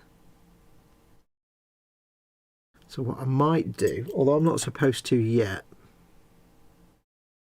what I might do is cut off the other rib cage half. This might, I don't know, I've not obviously looked ahead in the build order, but I might be able to make sure it's all lined up right for when I do eventually glue this bit on. Let's have a quick test and see. La la la la la la la la la la la la. So does this go together as simply as I think it does? Like that. Probably not. There's probably stuff in the middle. Yeah, there needs to be stuff in the middle, doesn't there? But anyway, let's put that in there. So that goes in there. And then that would sit on there like that. Okay.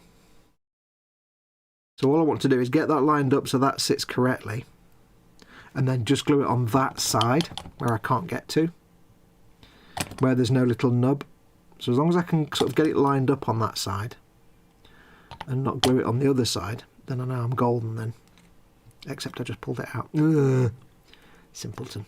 You're simpleton, aren't you, Foxx? Bless you, my child. Ugh. Okay, not as easy as it looks. It's also sticking in the other side rather than this side. Das ist nicht richtig. Let's do what I'm going to do instead. Let me take that side off. Okay, so that's now sticking a bit, so we can get some glue in there. Just because I haven't got the little tab on that hip, it kind of looks like a hip. There's no little tab there to lock it in place, so I need to make sure it's in the right. It's at the right angle and it's in the right orientation. I don't want to glue all this together and then suddenly find the other piece is sticking out like that and isn't straight or something, because that would suck ass. That would not be good. Gadget would not appreciate this. So that will go like that together. So what I can do is slide these in together while it's glued and just, there we go. So that does seem to fit together now nicely. So it is in the right place. Excellent. See, sometimes it's worth just thinking ahead. See, now you're thinking with portals. I'll quickly clip this on something and then just leave it for a bit to dry a bit more. There we go.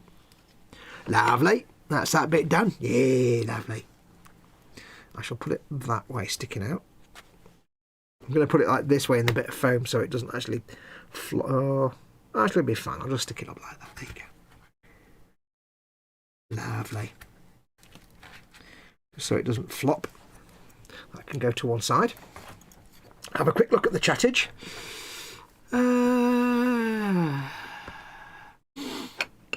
You bring the candles and I'll bring the cheesy chat up line, says Dan to Sarah Jane. I like cheese, Dan. Such a romantic, aren't you? Yeah, you haven't decided what you realise what cheese is yet. Darren says, hey Darren Edmondson, he says, let's hope NASA has remembered that Mr. Van Allen and his belt of radiation. That doesn't affect machinery, really. That's only like life forms and that. But this is out at the Lagrange points beyond the Van Allen belt. Ooh, sniffles. Excuse me. I think it's a destruction faction or death, Foxx, says David Sanderson. I know it's Nagash, and Nagash is like death. Because the quote I was going to put in is something like, I can kill you and rip your soul from your body while you're still warm or something. So yeah, they're obviously bad. Again, I get the impression that Sigmar's probably a bit like 40k. There's no real good guys. Here's hoping for Portal 3 sometime in the future. Yeah. Yeah, because like, you know, in 40k there are no good guys. There literally are no good guys. Nobody, none of them. Like Space Marines? No. Space Marines is a complete fascist dictatorship. Xenophobic fascist dictatorship. It couldn't be more obvious if you wrote that all over the packaging. Right, I need to glue this man into the intimate feminine area now, which goes somewhere. Apparently. Somehow. What? How does that even... Okay, it's one of these vague... Here's a suggestion area where it needs to get glued in together. Is it just a vague... Oh, there's a pin. Is there a pin? Yeah. Is that a peg and a hole, or is that just a random... It's difficult to tell. But I think we have... There's a pin on the hole. Okay, that works. So I've got the same again here. There's a little peg that this guy goes on. So I shall glue him on, but I shall also get the other half and just make sure he's lined up correctly. I don't want anything to be misaligned when it comes to gluing the other half on, because there's other bits we need to do before we glue the two halves together, I suspect. But even if not, it'll take me like 14 hours to actually denub the other bit anyway. You know what I'm like.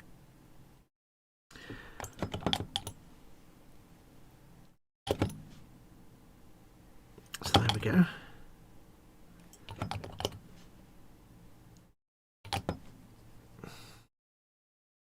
So that's the intimate feminine area, gentlemen. And if I do a quick test lineup, because he doesn't look very straight, it would be like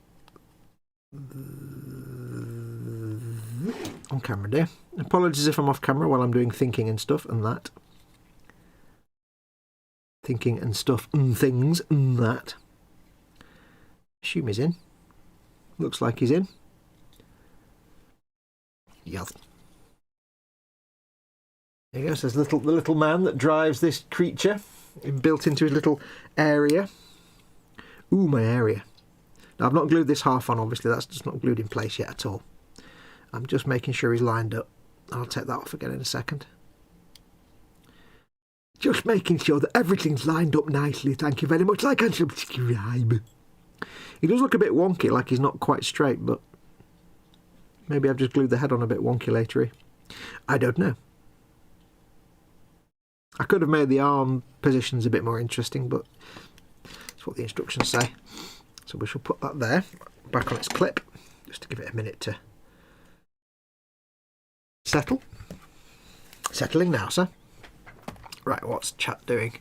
Ross Medlock's in. Hey Ross, afternoon Fox, and hugs to Mama Fox. Thank you very much, Ross. Welcome to you. Happy Christmas. Ray Aquilina from Malta is in. Hi my friends. Hello Fox, my friend. Hey Ray, welcome to you, my friend. Happy Christmas. Happy Boxing Day, post-Christmas, New Year. Hope both of you have had a good Christmas day and had lots of nice prezzies and all the foods. I'm just adjusting my thing there for my elbow. Fox thinking now, that's a dangerous thought. Yes.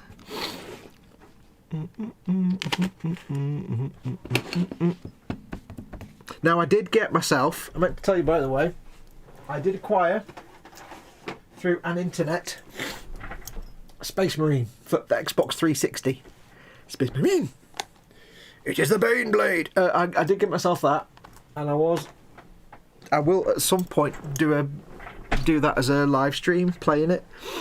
But I was going to get everything set up today to do it, because it's just me by myself, because Colin's not here. And I remembered that I'm on the crappy, low quality codec with YouTube, because I don't get 1,000 views per live stream. So I get the crappy codec that makes everything look blocking, because it's a fast moving third person shooter. It's going to look like a mess. So I was like, maybe not. I don't know yet. We shall see. Right. Now we have to do bits. We have to apply bits. We're applying the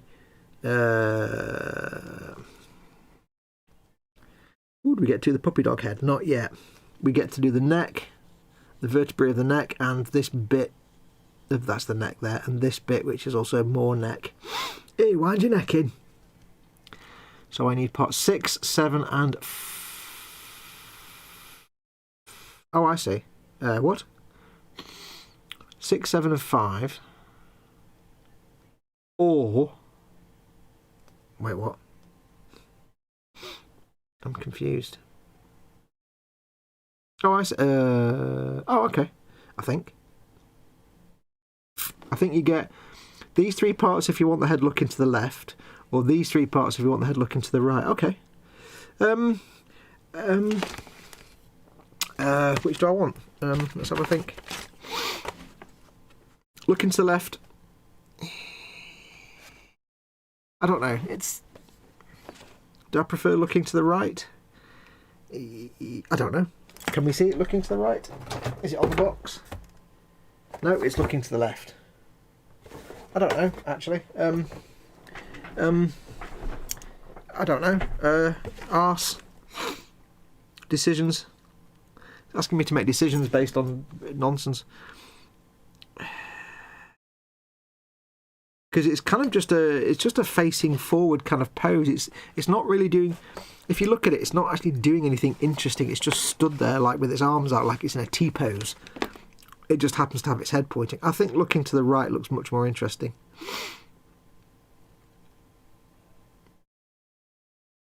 I think that's what we'll do. Oh, I think that's what we'll do. Yeah. We'll do this. We'll look into the right. I don't know. I'll decide. Right. We'll go right. Yes. It is a shame it's not got the most exciting of poses. It is just literally like legs out, arms out, its head's looking to a side, but that's kind of it. Yeah, it's a bit lacking. But hey, it's a puppy dog head monster dude thing. Foxx doing his bits. Is this appropriate viewing for children? Nonsense. I'm just adjusting my bones. How's Christmas in Malta, Ray? La la la la la la la la. Warm and sweaty as ever, I suspect. Right, so I want parts 3, 4, and 2. 2, 3, and 4. Even. 2.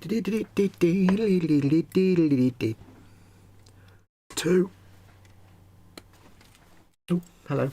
Squishiness. What time are we on? 4:45. 2, 3, and 4. 2, 3. 3 is there. It's interesting the way they give you separate parts to have a separate pose like that. But it's a shame it's just the head that's the only bit. 2, 3, and 4, which is obviously going to be on a completely different spring. What does 4 look like? I've not even got an idea. It looks like ribbed bits.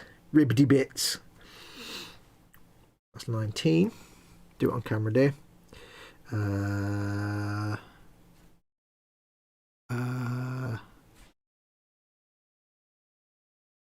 2, 3.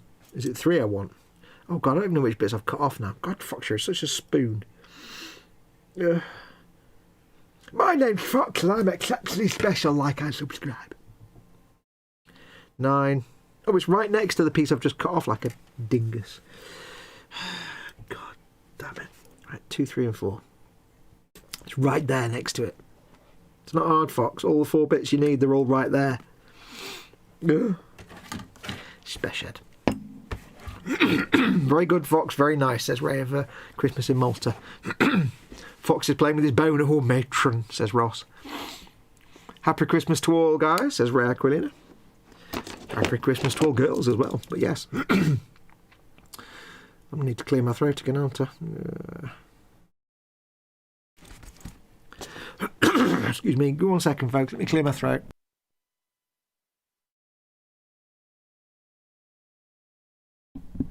Little frog in my throat there. Get out of my throat, little frog. Foxx, this is where I went a bit wrong and ended doing left facing. Well, we'll see. I mean, I've got all the parts. I'll do a dry fit first. But clearly you looked at right facing and decided that was the correct pose anyway. Clearly you're a man of great taste and wit and sagacity if you chose the same as me. Because I always make the right choice. He said, through all the gritted teeth in the world.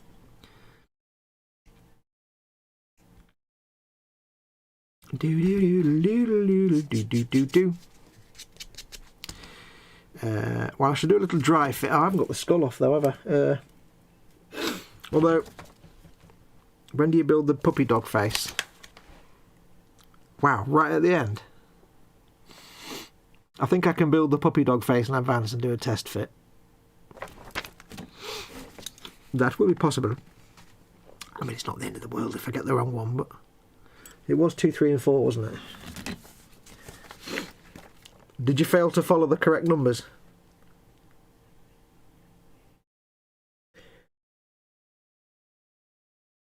Uh, 2, 3 and 4. That is the bits I've got off the sprue. 4, 3 and... no idea where 2 was now. 2, yeah. Because the other option is 5. Yeah, I've got the right ones. I think I've got, unless the instructions are wrong. It's not entirely impossible. Yeah, lol. Did you do your numbers wrong? Bless. So look, Palig says hello. Welcome, Palig. Welcome to the stream. How you doing, my friend? Welcome, welcome. You join me as I'm building the Dukes of Hazard Harvest Festival.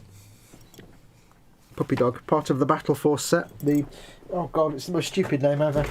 Mortisan, Tithe-echelon. It's just a random string of fantasy nonsense words. Bonereaper, Soul, Cleaver, Mortisan, Tithe-echelon, fantastical nonsense words. Yes, you may note that I don't actually play Sigmar. I don't know anything about it, but I love this. It is great, all these bones. La la la la la. I went down one route, and by the time I wanted to go right facing, it was too late. My mistake. Yes, yes. The thing is, it's sometimes when they give you these choices, it's not always blatantly obvious. Like, you know, when I was just talking to you then and trying to figure it out, I did have to think about this and read through it a couple of times and be like, wait, is this... because I was like, is this an option for the other head, or is it an option for... It wasn't clear that you had the option of looking left or right, and once you look at it carefully and think, okay, it's looking left or looking right, then it...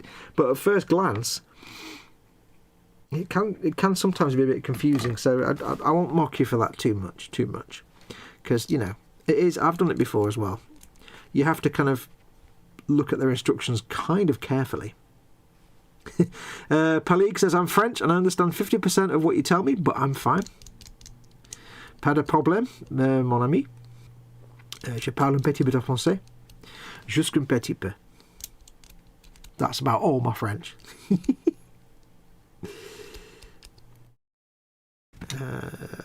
But welcome. Bienvenue.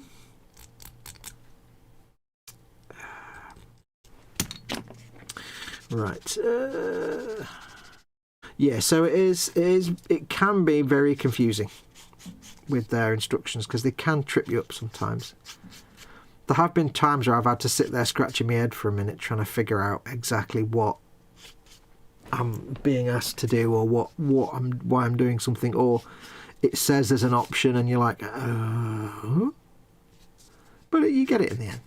You just have to sit and... But I've made the mistake myself. You get carried away with the build and you dive straight in.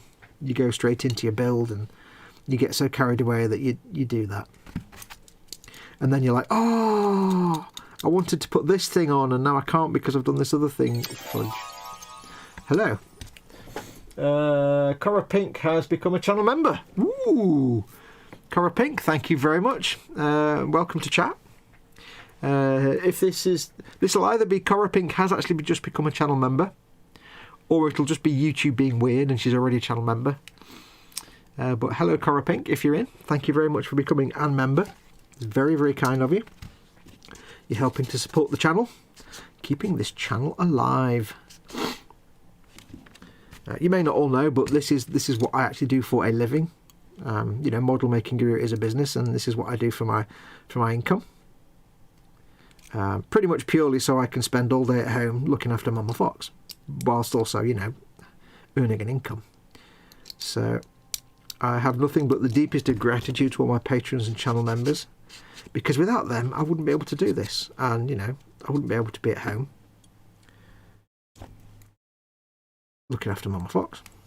You'd have to go and get a job, and that's not really ideal. So I can't thank my patrons and channel members anywhere near enough for making all of this possible.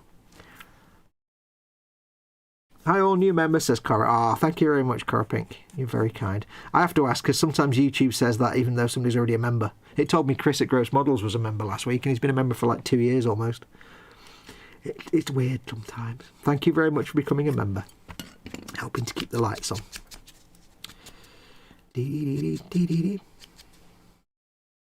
But yes, no, it's this is what I do for my living. So, and now Mama Fox, of course, is getting over her illness that she's had for the last sort of 12 months.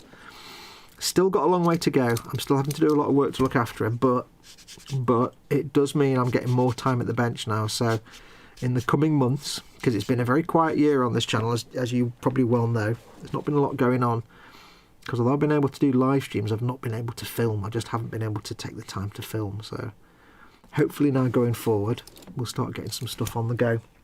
I do have ready to roll the E-Models build, my next E-Models build, which is the Tamiya 135th Russian T-62A tank. And the reason I'm building that is very specifically because that was the first model kit I ever properly built and painted that my dad bought for me hundreds of years ago.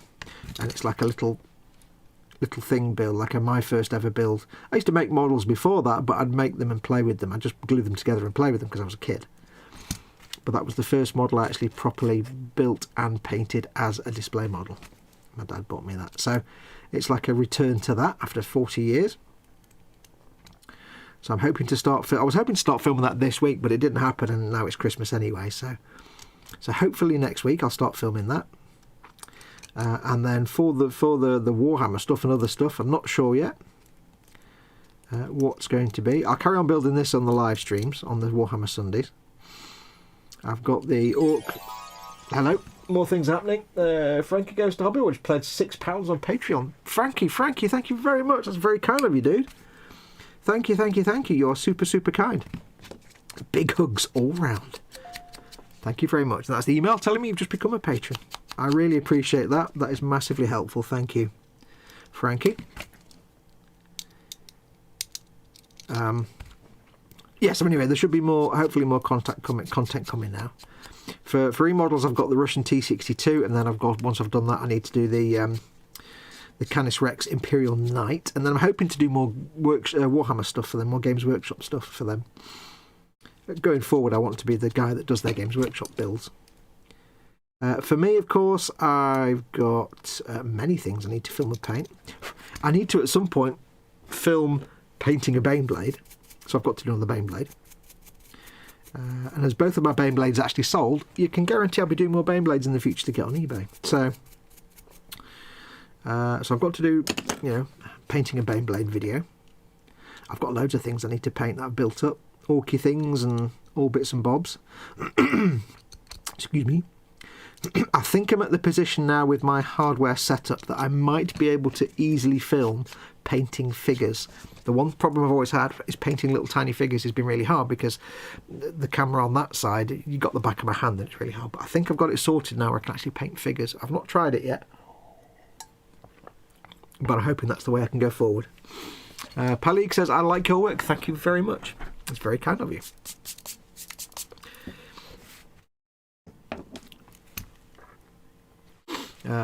Hugh Gordon's in. Welcome, Hugh. Sorry, I'm knocking the camera there. Dodge Fox sounds like a car. Dodge Fox. I got a mail from the people that I deal with, because I'm doing the Dodge Charger for Fanhome, the people that I deal with to facilitate that. And the lady mailed me and said, we look forward to the next issue of the Dodge Charger, but she misspelled it and put Doge Charger. And all I could think of was like Doge. I just giggled slightly. Hugh Gordon's in. Welcome, Hugh. Says, just got an unexpected Christmas present. Tickets to see Eric Clapton in Amsterdam next June. 2 days in Dam to boot. Well chuffed. Awesome. Cool, mate. Paul Di Tommaso. Ross Medlock says she is a big Dodge. Oh, she's Big Dodge Fox. You mean this thing? Big Dodge. Paul Di Tommaso's building his Airfix DB5. He's converting it into a James Bond DB5, and he's saying it's requiring more work than expected. Do you mean to convert it to James Bond's DB5, or because it's an Airfix? Because there's that kind of because it's an Airfix angle, which even if you're building it as just the DB5, it requires a lot of work, probably.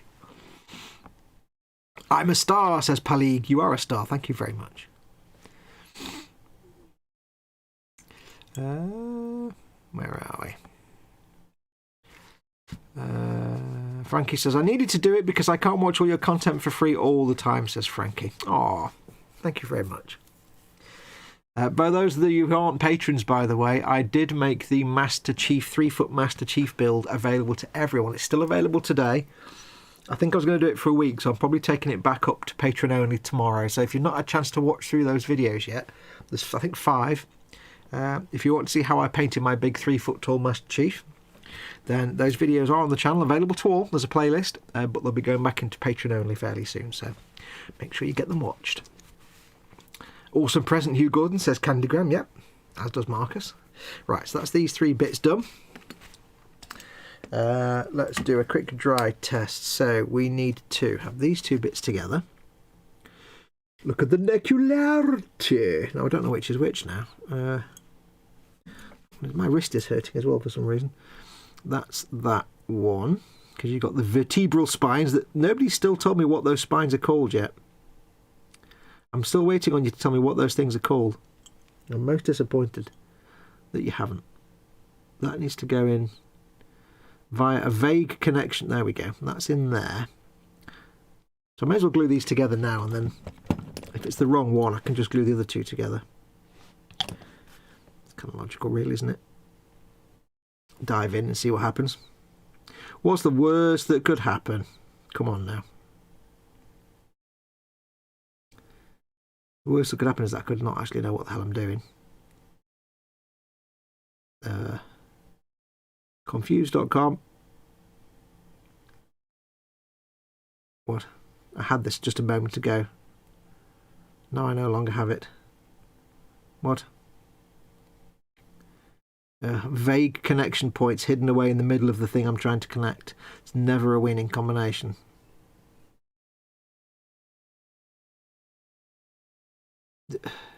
There we go. There we go. There she is. There she is. Not sticking there, is she? Bit of glue in there. I'll just move this out of the way. Bit of glue in there between the vertebrae. Somebody please look at it. What they call the sticky up bits on the back of each vertebra, the bit that all the muscles connect to, for necks and tails. You need to, although I've said that now, and you know that if you don't tell me, I'm suffering because I don't know and I've forgotten. And you just, I've not really motivated you to help me stop. Yeah, I need to learn that. If I tell you that something's making me unhappy, please can you sort it? You're just going to make sure it keeps happening, aren't you? Yeah. I should have learnt that. I have to shoot now. Good luck building your DOH harvester. Posted a couple of whip pics in the boomlet, says David. Thank you very much, David. Take care and thank you for coming in. Paul Di Tommaso, well, according to the instructions, you are supposed to attach the dash to the firewall. If you do that, it will sit under the hood of the car and you won't see it. Yeah. Awesome. Although it is an Aston Martin do some weird stuff sometimes. I had occasion to sit in a DB7 once. Jesus Christ, the production quality was terrible on the interior. Was it DB7? It was about 2 or 3 years old. It was about 7 years ago, whatever the latest one was. It was my old Land Rover Series 3 had a nicer interior, put it that way. So yes, doing the conversion as well as just building it is a pain. Spinous process, that might be the phrase I'm looking for. I like the sound of it. Sounds very Bones. You probably spent too much time in the loo already, haven't you, Panzer, says Ross Medlock. Yeah, I sat in this, whatever the top of the range Aston Martin was about 8 or 9 years ago when I was doing detailing. Sat inside this one. And it's a gorgeous car from the outside, but dear Lord, you sit on the inside and it's so... I'll be honest, it was crappy quality.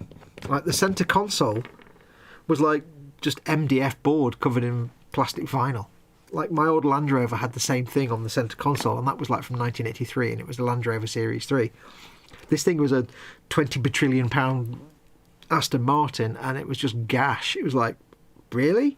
This little centre, it's just like crappy plasterboard with vinyl on it? Wow, I'd want my money back.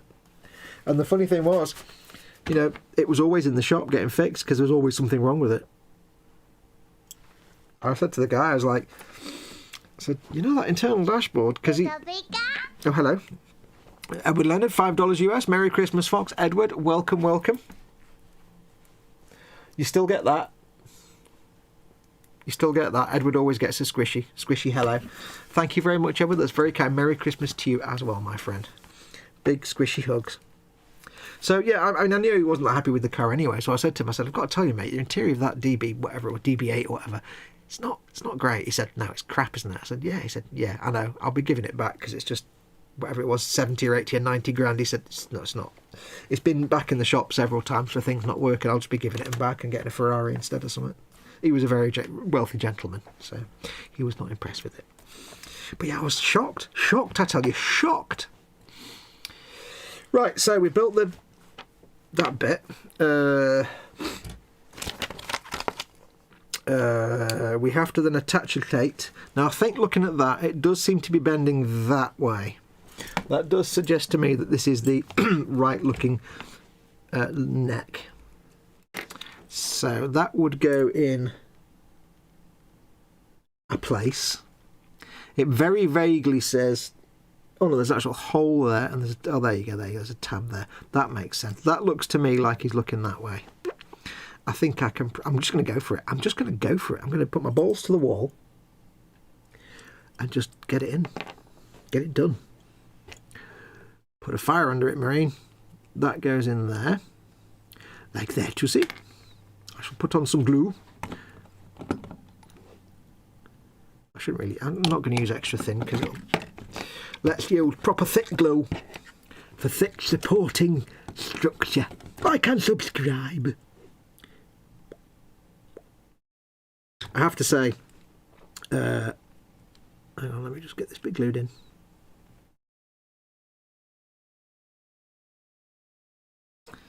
I have to say to the person that's, to the who is it that's watching? Palig, who's French. Watching, I don't envy anyone whose native language isn't English, trying to watch me talking at top speed about nonsense. It must be I must be a nightmare if you're not a native English speaker. I mean, I speak very little French, tiny bit of French, but other than that, yeah, I couldn't watch a French live stream. I wouldn't have a clue what was going on. So, lots of respect to anyone watching my nonsense if you're not a native English speaker, because, I mean, native English speakers don't know what I'm talking about half the time.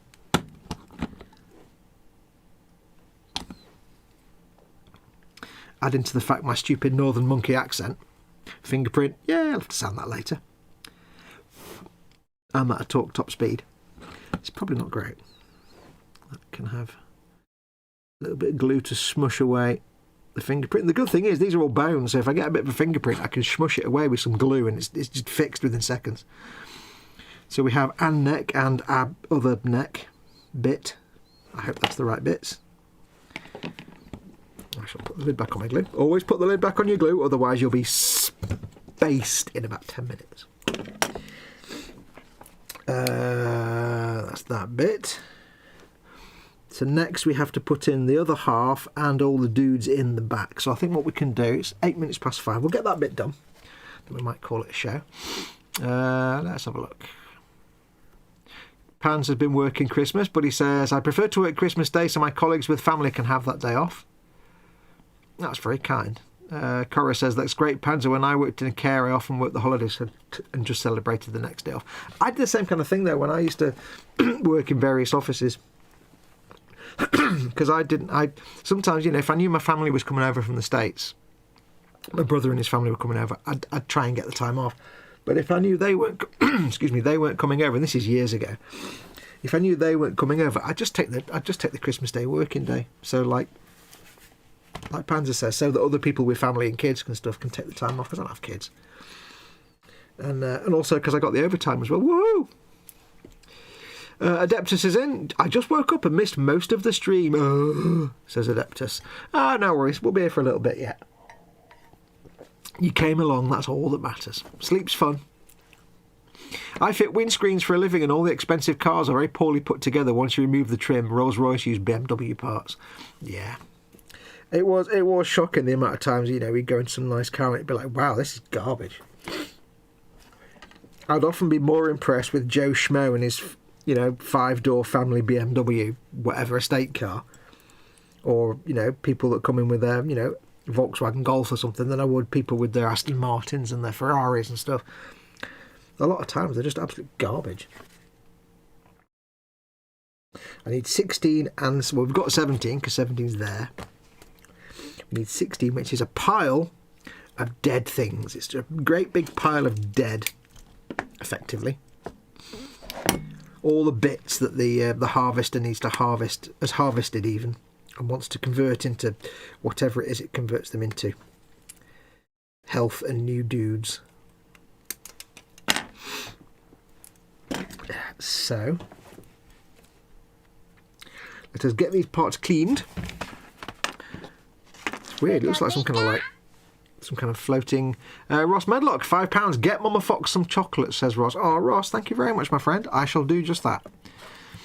We actually... you know what we forgot to do this year? We forgot to get some tins of, like, Quality Street and Heroes and stuff. We sent a whole mess of them to my brother for him and his kids. You know, so much that all the kids will just be diabetic without the end of the week. But we forgot to get ourselves some. So I might go out and get some Cadbury's Heroes. She likes Cadbury's Heroes. But thank you very much for that, Ross. You're very, very kind. Also, Boxing Day hangover, says Adeptus. Yes. My friend Martin got me 3 bottles of Dunham Brewery's Porter, which is very nice stout ale. And yeah, I had 2 of them last night. Mama Foxx was allowed to have 1. And I had 2. They're not that strong, but very, very nice. Looks like a kind of floating creature, doesn't it? Like there's the brain bit, and there's the arms, and the... Moving on. Good morning, says Adeptus. Marcus Brune says, hey, Candy. So I apparently managed to drunkenly assemble the HG Shars Zaku my best friend bought me, says Adeptus. Cool, you clearly weren't that drunk. Unless it was actually an RX-78-2 and you've assembled it into a Zaku, then you were that drunk. If it didn't start out actually meaning to be a Char Zaku, then yeah. Just goes to show how easy HG assemblies are. Our builds are so good, you can make them drunk. It's a good quality thing for Bandai there.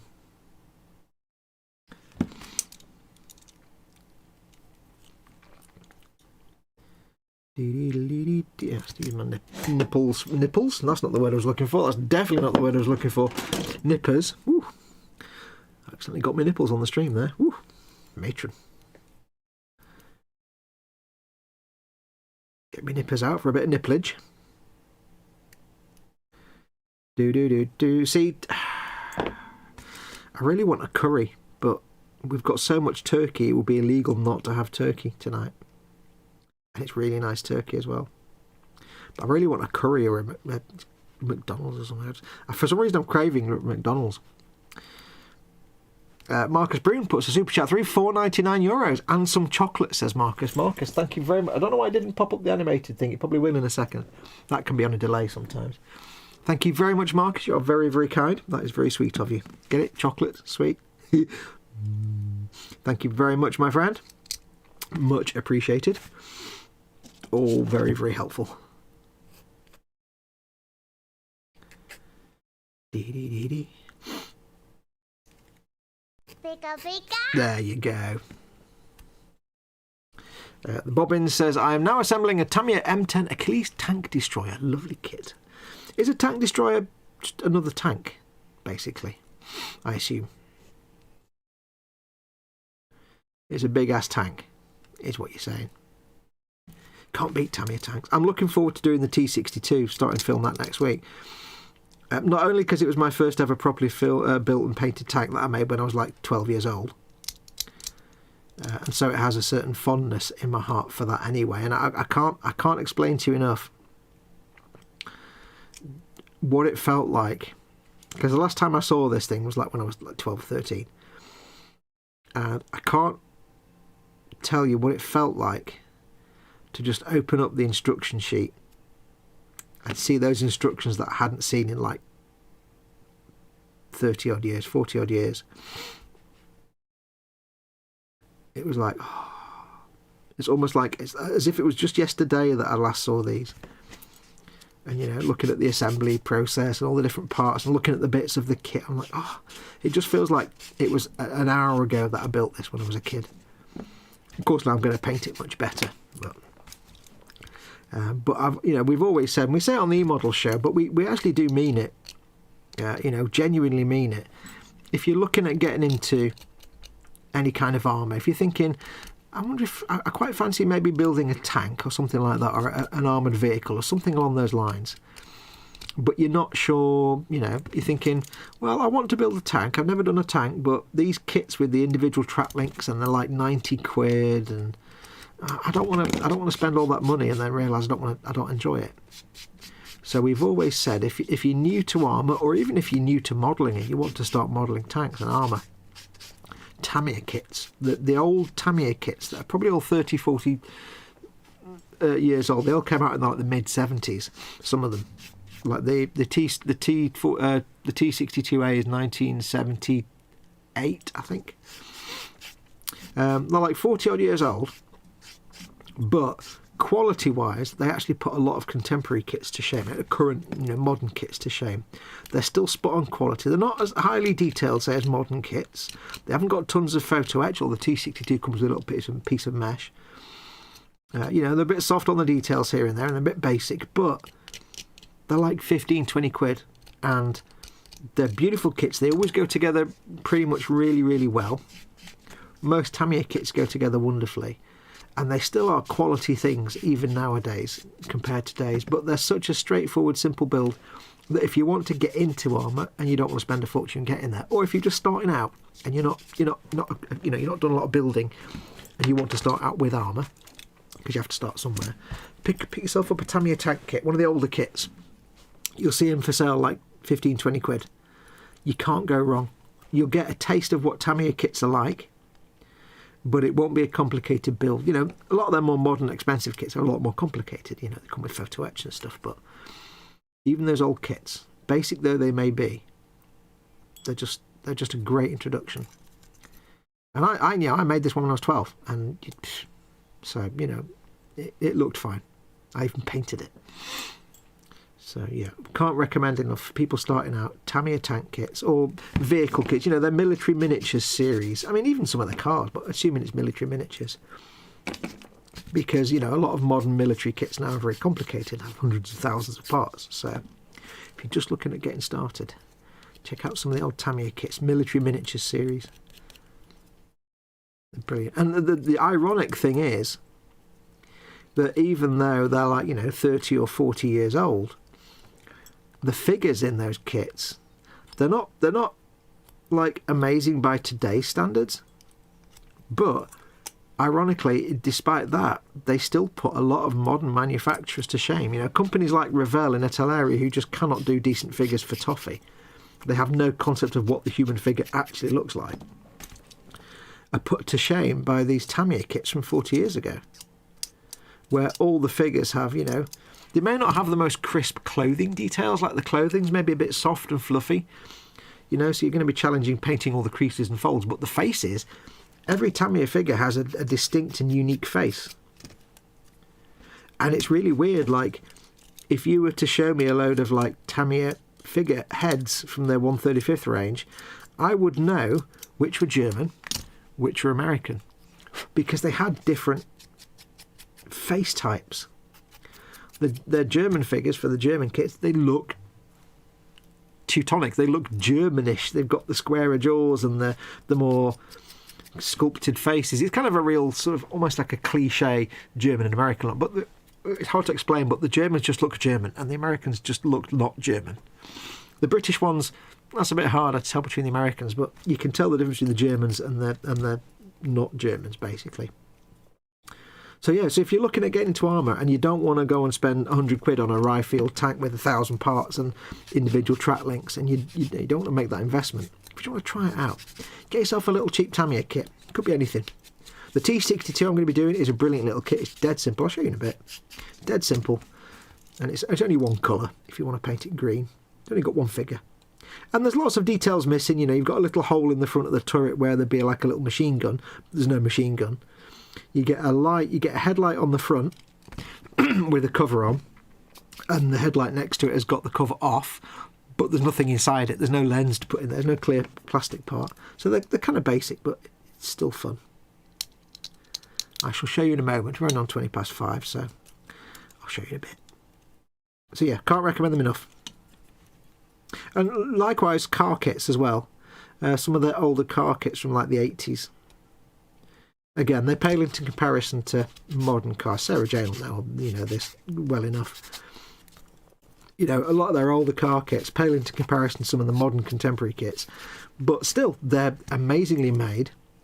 They go together brilliantly, and they are really nice quality. And they're only cheap. They're not expensive. I remember making a Audi Quattro. Comes moulded in silver. And at the time, I just painted the black trim on the windows, and that was about it, really. Because I was still learning to paint at that point. But, you know, that was a great kit. Dead simple. But again, a good budget way. So Tamiya is always the best way, because they're just purely because their old kits are cheap, but they're still quite good. Like if somebody was getting into the hobby now and they're like, I want to learn X, but I've never done it before, I would never say start with a Revell kit or start with an Airfix kit or, you know, start with an AMT kit. There's too many issues. It's like learning airbrush. When you're learning airbrush, you want things to just work, so you can concentrate on learning how to airbrush, not learning how to cope with an airbrush that doesn't work. So when you're just starting out on model kits, my advice is to start on a model kit that's going to go together with no issues easily, because then, you know, you can focus on how to do it. If you're putting together your first kit and it's an absolute nightmare and needs filling and everything else, you're going to finish building it and think that you've done a bad job because it goes together poorly. So yeah, if you're looking at, if you've got like a kid, if your son or daughter is looking to get into models, or you want to encourage them to get into models, don't give them a Revell kit. Don't give them an Airfix. Give them a Tamiya, a car, or, you know, an old military miniatures kit, something like that. Because they'll experience a good kit that goes together well, they'll learn the skills that they need, and then later on they can deal with the crappy end of the spectrum. Right, need a swig of tea. I'll have a look at the chat. We'll glue these bits together. We'll get drunk and play ping pong. Not all of that may have been accurate. It's a tank with a big-ass gun, says Ross. Yes. I have a fridge full of leftover ham-stuffed Italian shells with meatballs and New York cheesecake, says Adeptus Latrina. You need to eat it all. But does say, yet I want to go to McDonald's as well. Yeah. Sometimes you just need filth.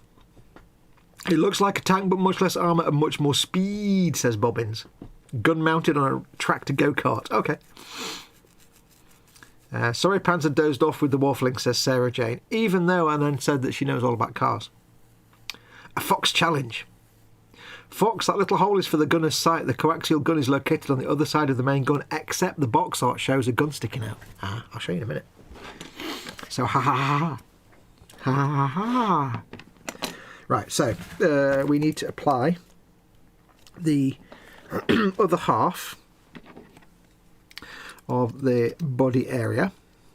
So gross, this is brilliant. The other half of the torso. The skeletons have a torso. I don't even know if that's a thing you could say they have. So what I can do is I can put some glue on here. Not wrong with Airfix. Most of us grew up building them. Yeah, but I don't know. For kids today, don't forget, you know, when we grew up building Airfix, that's kind of all there was. But for kids today now, you're trying to pull them away from things like video games and everything else. You're trying to get their attention on something that is not going to hold their attention for long. And kids today with their attention span, kids today, get off my lawn. Anything you can do Or even for adults. Let's not get it wrong. Even for adults, encouraging someone to do something that's going to fight them all the way along. Yeah. Especially when, I mean, don't forget, when we built Airfix as a kid, we just had the kit and we built it. We maybe had our mate built one as well, and that was it. But nowadays, when you start somebody out in the hobby, they've got a whole internet of other people's builds out there to look at and compare themselves to. And that's the big difference. We might have, seen a Tamiya catalogue perhaps and ogled the artwork in that and thought, oh, I wish I could do it like that. Not realising that it's, it's not actually that great. So there's the pressure now again that they're going to be looking at other people's work more readily because they've got the internet. So, and they'll build something, and if it goes together poorly and it looks like an absolute shit show, then they're going to be like, oh, I'm obviously rubbish, I'm not going to bother with that. So anything you can do to encourage them, betterer, it's not a good word, that. I should have glued that other bit in first, shouldn't I think? That may have been a good idea. Yes, never mind. Well, yeah, I've just realised that. Has that got holes, or does it just sit on top? I've just realised that I should have glued that bit in first. I'm sure probably somebody's telling me that in the chat. I'll just open this bit up a little bit. There we go. Bless. Don't have a change, Fox. Can I get this in without making too much of a mess, or is it have I screwed the pooch here? There we go. Not a problem. It does seem to sit on top like that.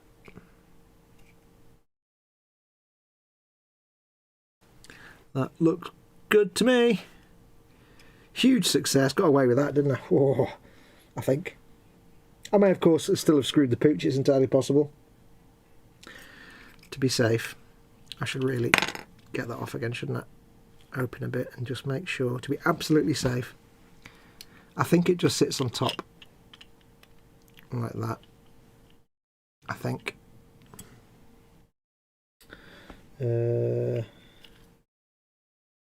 Yeah, I think it just sits on top. Yeah, it's got a little recess there for that to sit on top of that bit. So, yeah, we're good.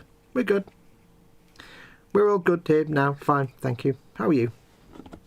Boring conversation anyway. So we'll get that glued in.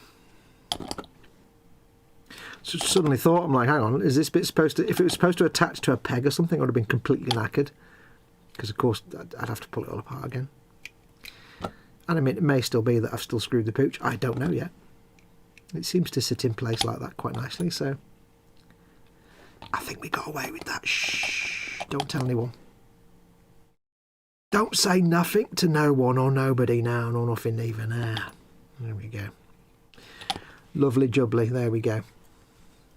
I didn't see anything wrong with that assembly process there at all. Shut up. What? Shut up. I will get the next piece off though and make sure it fits, which is part 18, which is that one there. So I'll just quickly pop it off the sprue and just make sure. Just to make sure. Well, I've still got the option to unglue things. So that would sit on. That would sit on top of there. Because I just need to make, as long as this bit fits, that's all that matters really. So that bit will sit on there like that. Perfect. There you go. So yeah, no problem with that at all. That's all fitting perfectly. Brilliant. Fox, you're a goddamn genius. Goddamn son. I just made a bit of a mess with the glue there, so I'll clean that up. Now the good thing about these bone things is that of course bones have all the little fusing cracks where the bone plates all fuse together, so it does mean that any mould, any gaps and seams are just disguised as fuse recesses, whatever you call them. You know, when your bones knit together. Awesome. Awesome. Right, let's get the lid on that glue and have a quick look at chat. Where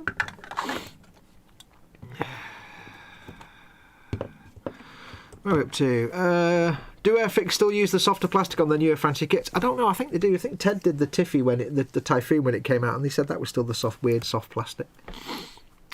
That was me with Tor Garadon's cape the other week. Everything but the cape is attached, and then I realised it goes on after the backpack.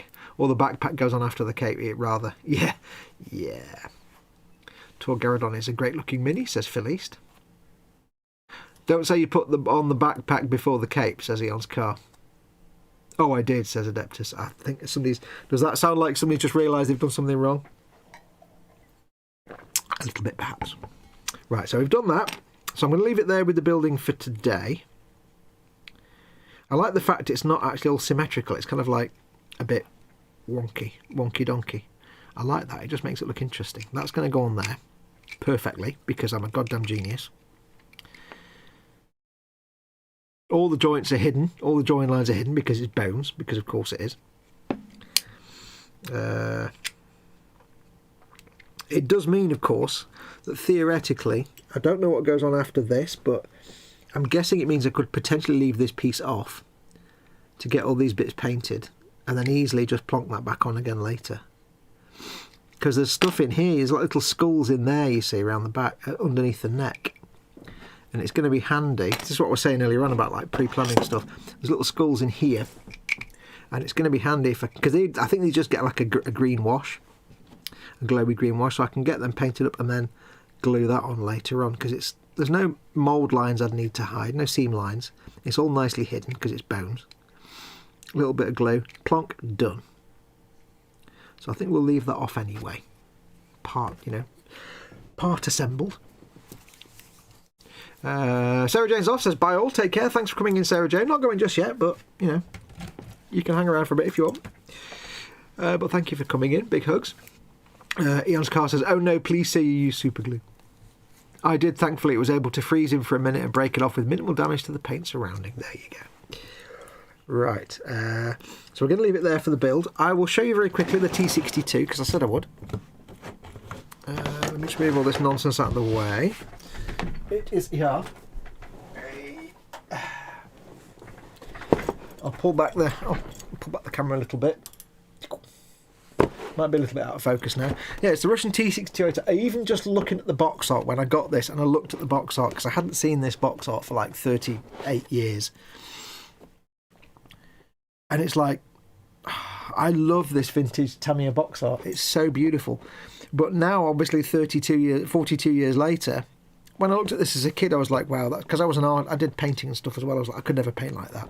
Looking back at it now, I can see where his painting has gone a bit wrong. Like, I can imagine this texture on the turret here. He's trying to paint in this texture on as if it's like been cast. It's like a cast turret. But I can imagine him painting it and thinking, oh, it looks like rubbish that, but I can't do much about it because the rest of it's all smooth. But what makes my brain hurt is the way they paint the tracks. He's had to paint every single track link, and he's not been able to fudge it. He's had to make them all look nice and properly painted. And that's just months of work just painting the links of the tracks. And not just that, he's had to paint it side and back as well. He's had to paint all these bits. Obviously not as high quality, but it's like, imagine having to paint these track links, but you have to make sure you paint the right number of track links. You don't end up with a gap where you have to paint the track link a bit bigger because you messed it up. How would you even, you know what I mean? It's amazing. So I always found the box art of these things absolutely gorgeous. Although you can see there actually these track links are a bit small. He's gone a bit small here, so he's had to do some compromises. Looking at it now, but just this old Tamiya artwork. You can get books of Tamiya box art. They're long out of print now, but you were able to get for a while books of the box art. But yes, look here, there's a little slot here. You can't really see it, but there is a little tiny, I know it's not in focus, there's a little tiny machine gun sticking out of there. You don't actually get one though. You don't get the coaxial gun. And that headlight there, you don't get the glass bit for the headlight. But yeah, so this will be my E-models build. Hopefully I'm starting next week. Yeah, it's all in plastic, but rubber track links, rubber link tracks. Oh, yeah. Where you get a hot screwdriver and you pin them together like that. Yeah. It's been a long time. I did quite a few tanks when I was just starting out building, because this is the first kit I ever built properly and painted. And then after that, There was a whole mess of other tanks that I built just because I didn't know. I just thought that's cool.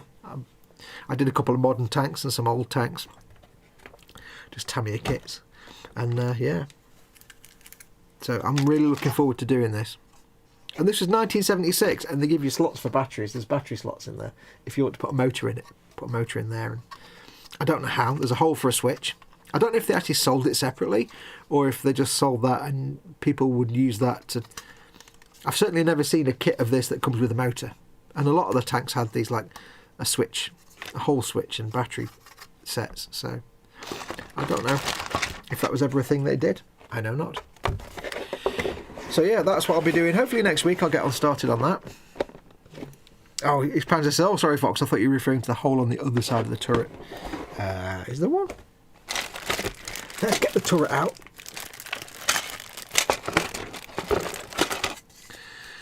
I don't think there is one,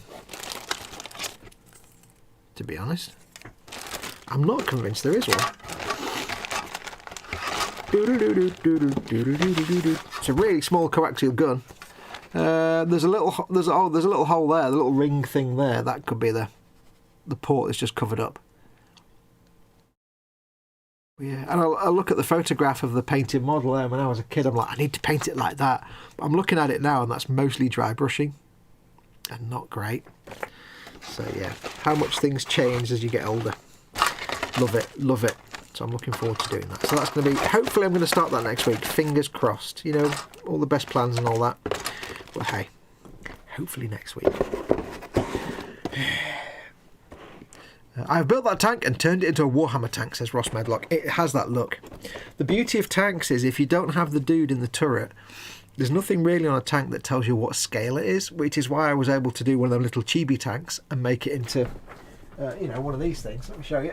You've seen it before. But I was able to take that little chibi Matilda tank and stick a Warhammer dude in it and make it look, it just looks, it looks fine.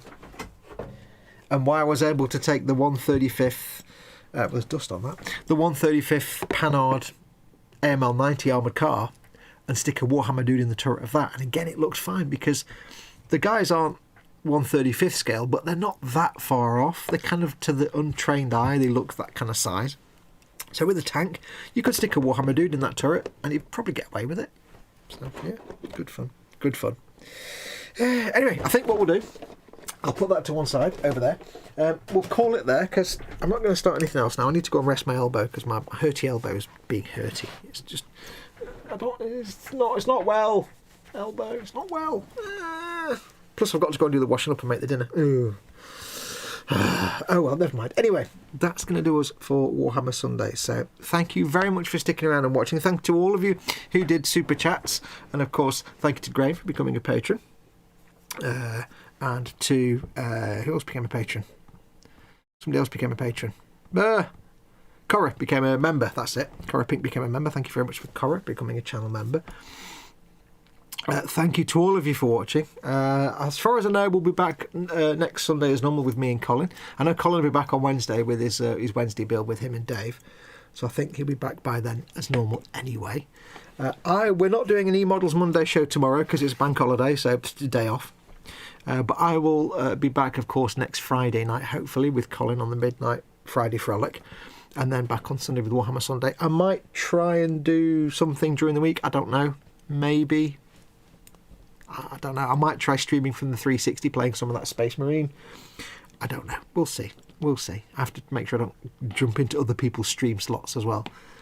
But hopefully I'll be filming anyway this week. It's all up in the air though, because right now, again, with Mama Fox, I never know exactly what time I'm going to have during the day. So nothing's confirmed. But hopefully.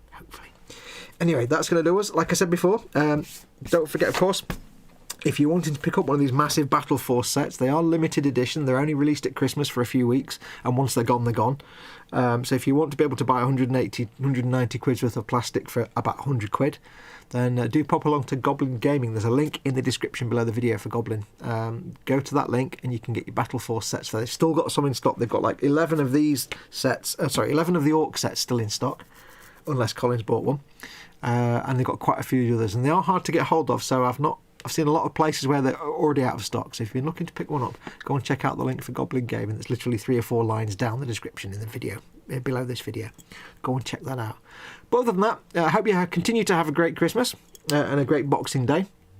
I will see you, if I don't see you before New Year, have yourself a very good New Year. Here's to a better year next year, 2022. I'll probably see you before then anyway.